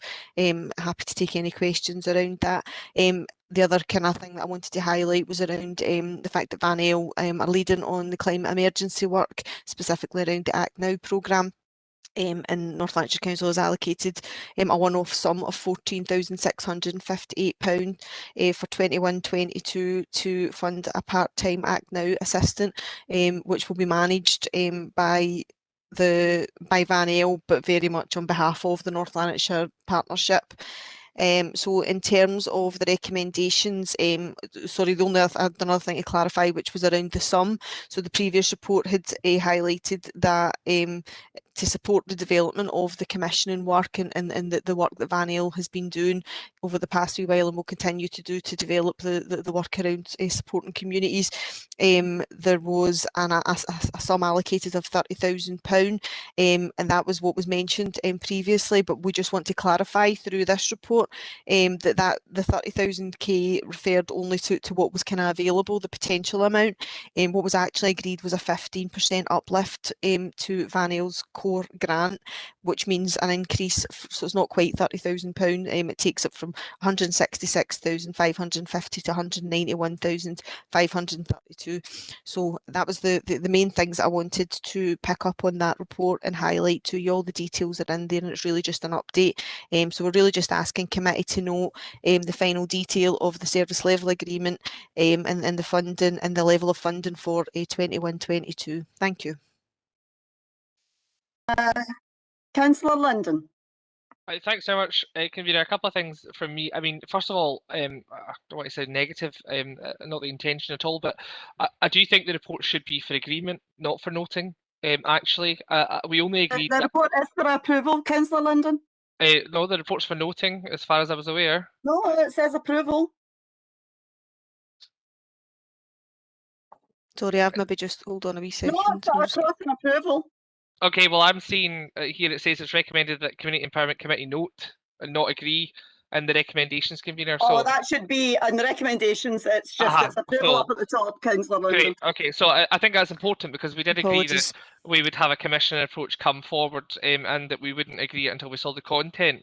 And I specifically remember seeking reassurance on that point from Lisanne at the time, and I can see Lisanne nodding. So obviously, that I think that's important that we clarify that on the record. Notwithstanding that, welcome the contents of the report. Convener, obvious action to ensure that the report's cohesive with the plan for North Lanarkshire and by extension the programme of work and its outcomes. I think that's really good to see in terms of the commissioner approach. My question then, you know, getting to the point, Convener, the action plan on climate change has been developed and consulted on with agreement by the SLB in April for launch and implementation. If this is a North Lanarkshire-wide plan to support improved community action and cross-sector collaboration on the climate emergency to achieve net zero carbon emissions, then what exposure will members have to the contents of the action plan? It is a key policy area for the council. It's a key policy area for all levels of government. And I would have hoped that members would have had some sight of it, notwithstanding the partnership approach, particularly given members' interest in declaring a climate emergency and their action on climate more generally. Okay, is it Lisanne or Leanne who's taking Councillor Linden's? I can come in, Convener, if that's helpful. As Councillor Linden is probably aware that James McKinstry is the Council's lead on all matters climate emergency, so I'm happy to provide an update through James to committee and also to discuss with Maddie Halliday ensuring that members, the methodology for ensuring that members are cited on the work that VANEL are taking forward. Is that what you're looking for, Councillor Linden? A bit of reassurance around that? Okay, thank you. That's it. That's all. Is that okay then, Councillor Linden? Happy? Right, can we approve the report? Okay, thank you. We're moving on a pace now. I think now, did you say you're at the next one, Lisanne, which is the report from the Scottish Parliament? Yeah, Convener, don't want to dwell on this report for too long. Members will appreciate time's marching on and if we've got meetings that we need to attend at 1 o'clock.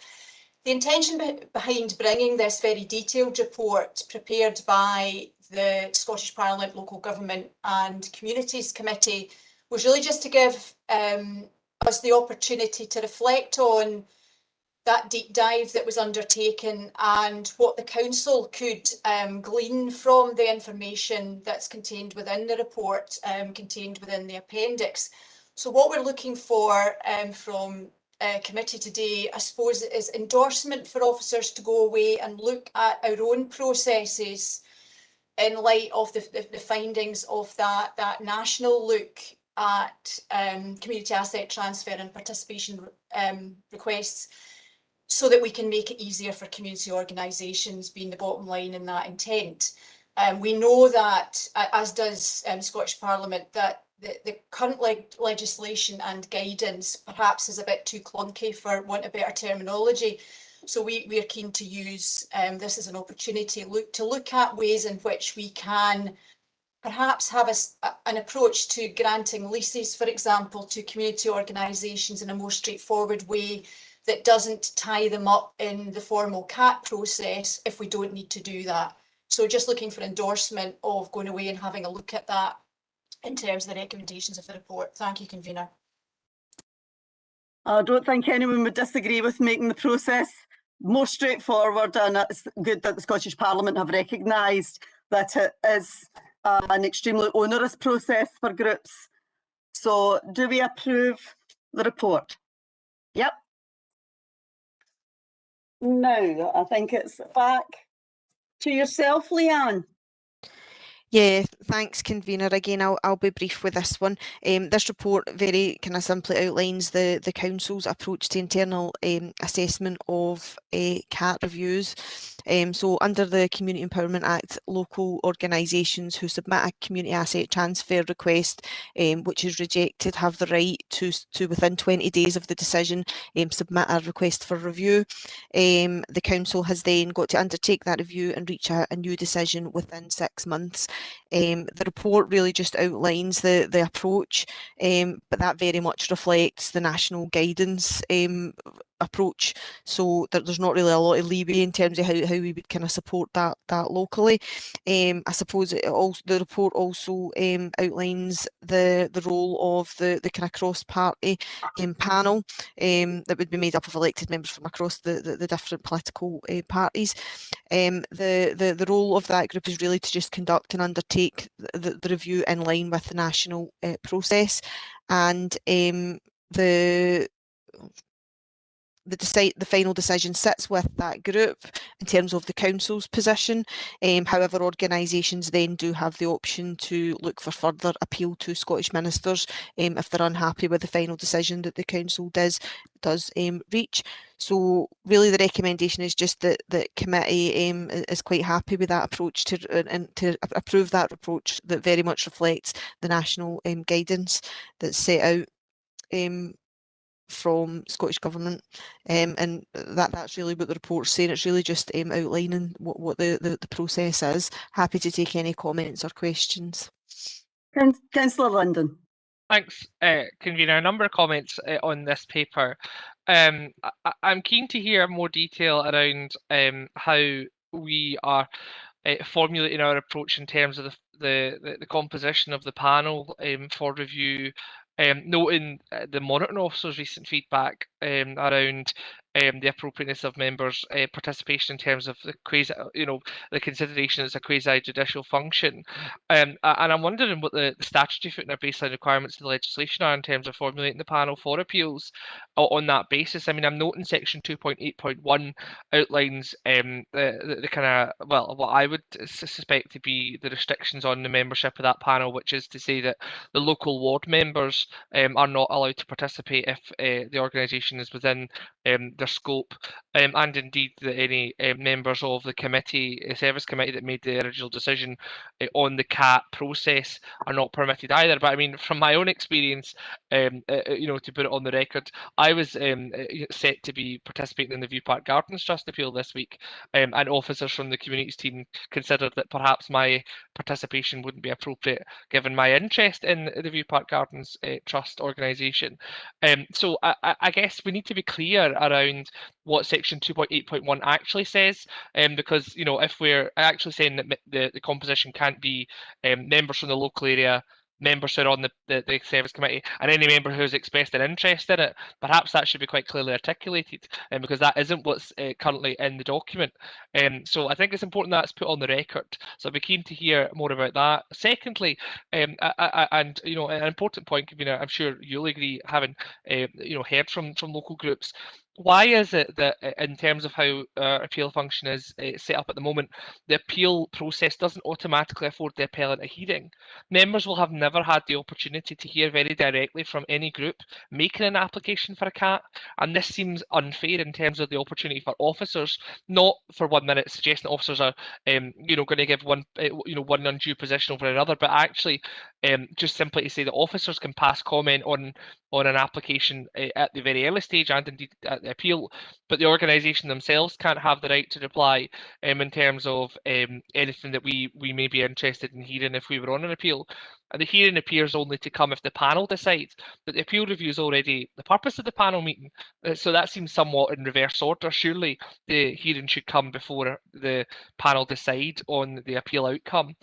So I think there is some work to be done there. And the final thing, Convener, conscious of time, is what assessment or review will we undertake of the effectiveness and the function of these review panels to make sure that we have got it right in terms of the review function, because what we don't want is continual referral to Scottish ministers, and we do want to ensure that the public have confidence in our CAT process. Thanks, Convener. Well, in a similar position to yourself, we both had some involvement with View Park Gardens, so in that respect, they're both in the same position. But Andrew can answer that first part. Yes, Convener. Obviously, Councillor Lind and I have discussed this matter, but all members will have seen the correspondence from the monitoring officer recently. The review panel is being considered as a quasi-judicial, so there are this does fall within the scope of the Councillor's Code of Conduct. So even though a member may fall outside the scope of being a ward member or having been on the committee that made a decision, like any other matter, regardless of what committee it is, would have to make their own decision on whether they feel it's appropriate for them to sit on that panel. And it's not for officers to say one way or the other, but obviously we can provide advice. But ultimately, it's the member's decision. In terms of the right of the appellant to address the panel, that's a matter for the panel. They, in the same way as if you take a parallel, the planning committee doesn't always have a hearing on every planning application. It's up to the committee and individual members to determine whether they feel they've got enough information on which to make a decision. However, what I would say is that the appeal panel is reviewing the application in terms of what evidence was available at the time the original committee made the decision. So it shouldn't really be hearing any new information. And at that committee meeting, back in whenever it would have been, the group wouldn't have made a verbal or submission to that committee. So it's a like-for-like basis. I'm sorry, I'm waffling on, but I'm trying to say that you don't want to introduce new evidence. However, the panel may consider that they're not able to make a decision, and it's up to the members on that panel to decide if they want to continue the matter to hear a hearing. I hope that answers the question. Councillor London would like a supplementary. Thanks, Chair. I think it's really important that we understand the thrust of my question, because I'm acutely aware of everything that Andrew said and grateful for him reiterating. But the point I'm making is that, you know, are we responsible for designing the system we have in North Lanarkshire, or is it a statutory basis upon which that process has been implemented? Because if we're in charge of designing it, then the first thing I'd say is, you know, the point I made about section 2.8.1 still stands. And, you know, we don't have it on the record in terms of our appeals process that that it's a quasi-judicial function and therefore members are subject to the code of conduct on it. The point I'd be making there is who determined that it's a quasi-judicial function? Is it by virtue of the legislation, or is it by virtue of an officer within the council making that decision? Is it the monitoring officer's decision? So who decided that? I think that's a key point I'm trying to articulate. And then secondly, I think, notwithstanding what Andrew said, I understand the point that's been made about a hearing and no information being introduced that's new. I do think, though, my point still stands around the role of officers having the opportunity to articulate, in addition to the written reports, verbally answering questions for members, etc., and the power imbalance that introduces in terms of the appellant or indeed the applicant not having the opportunity to ask questions, or answer questions rather of members, or to articulate their argument. There's an element of unfairness, I think, in the system that means that the applicant doesn't have that right, but officers do, and I think that that's something we need to look at moving forward as a point of reflection for the team. So hopefully that clarifies the two thrusts of the question, notwithstanding what's already been said. Can someone answer as to why it was decided to be, is it from Scottish Government guidance that it's quasi-judicial, or was that decided within North Lanarkshire Council? Can someone clarify the situation for Councillor Linden? Sorry. Convener, unless Lisanne tells me otherwise, it's been determined by ourselves or through the monitoring officer because of the nature of the decision making that's taken place. So it is effectively a tribunal of sorts, in the same way that an appeal against an employee being dismissed, it is a formal process, and therefore normal rules that would apply in terms of quasi-judicial meetings apply here, and that's why monitoring officers determined that this matter should be considered as a quasi-judicial matter.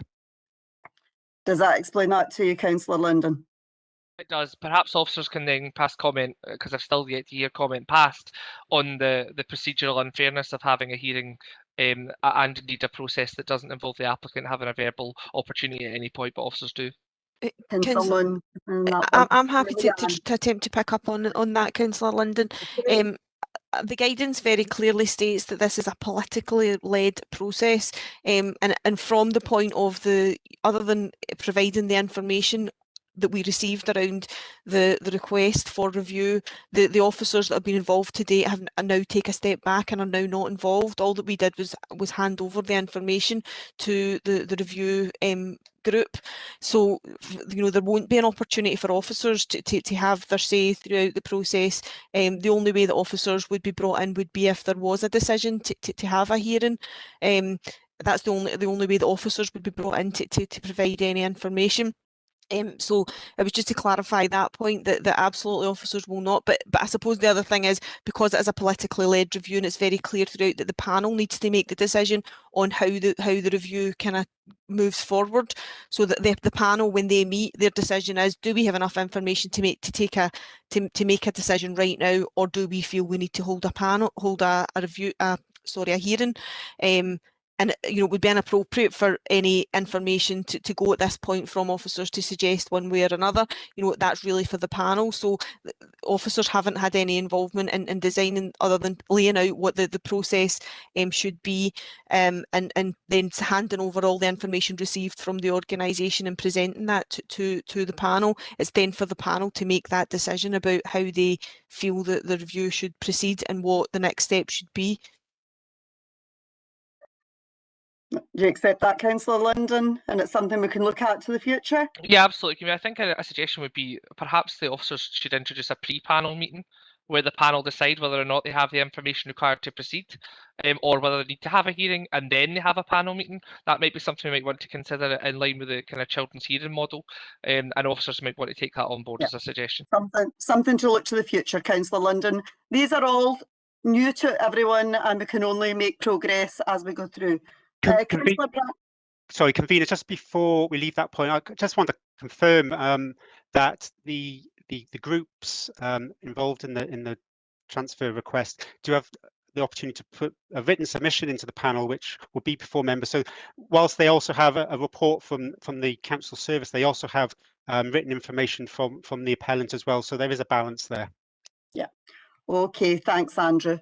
Councillor Brannan McVeigh. Thanks, convener. My reflection on this paper was it feels kind of like the local review body. You know, where there is a guided presentation of the facts for and against, where you're asked whether you're able to make a decision, and then you get into the deliberations based on the information that you have there. So it was just to give, I suppose, members comfort that if you've been on the local review body before, it feels very much akin to that kind of planning process. That was all, convener. Okay, thanks, Councillor Brandon McVeigh. It's one of those things, as with the report that's come back, the previous report from Scottish Government regarding the CAT Act process in general, we are learning. We're basically, things are changing regularly, I think we would say, even from Scottish Government guidance. So we'll go with this the first time and we can only see how it pans out. Do we approve the general setup of the committee? We do. Okay, thank you. And if we can now go on to an excellent little report, which I'm sure you may have seen some stuff online about, and it's the Provost Citizenship Awards. And it is Liz-Anne. Thank you, convener. However, recognising that it is the Provost Citizenship Awards, and there was a panel of elected members who worked with the Provost on agreeing the winners, and I probably wouldn't want to take that away from the Provost to perhaps give her views on the quality of applicants. I think you can see from the report that the recipients were very worthy winners, but if I may defer to the Provost, convener. All right, Provost, would you care to say something about your new awards? I mean, there was 66 applicants that come in, which was excellent for the first time. It was very, very difficult, and speaking to panel members after it. But what I would say is the feedback that we've had from the communities and from the recipients of the awards has been absolutely phenomenal.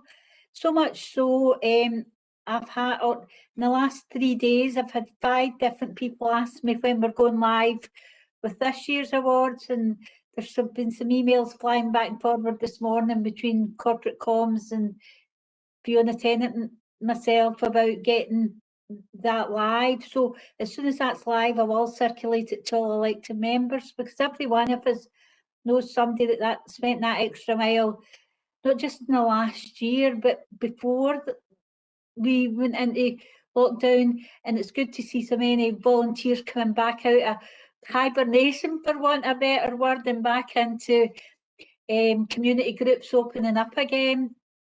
But the community have grasped this with both hands. For a first time to have 66 applicants was tremendous. But I will say that anybody that was sitting in the judging panel along with myself, the feedback from everyone was such a high standard of volunteering in our community, and that I just think, as a council, we could never pay for the number of volunteering hours that are put in every one of our communities.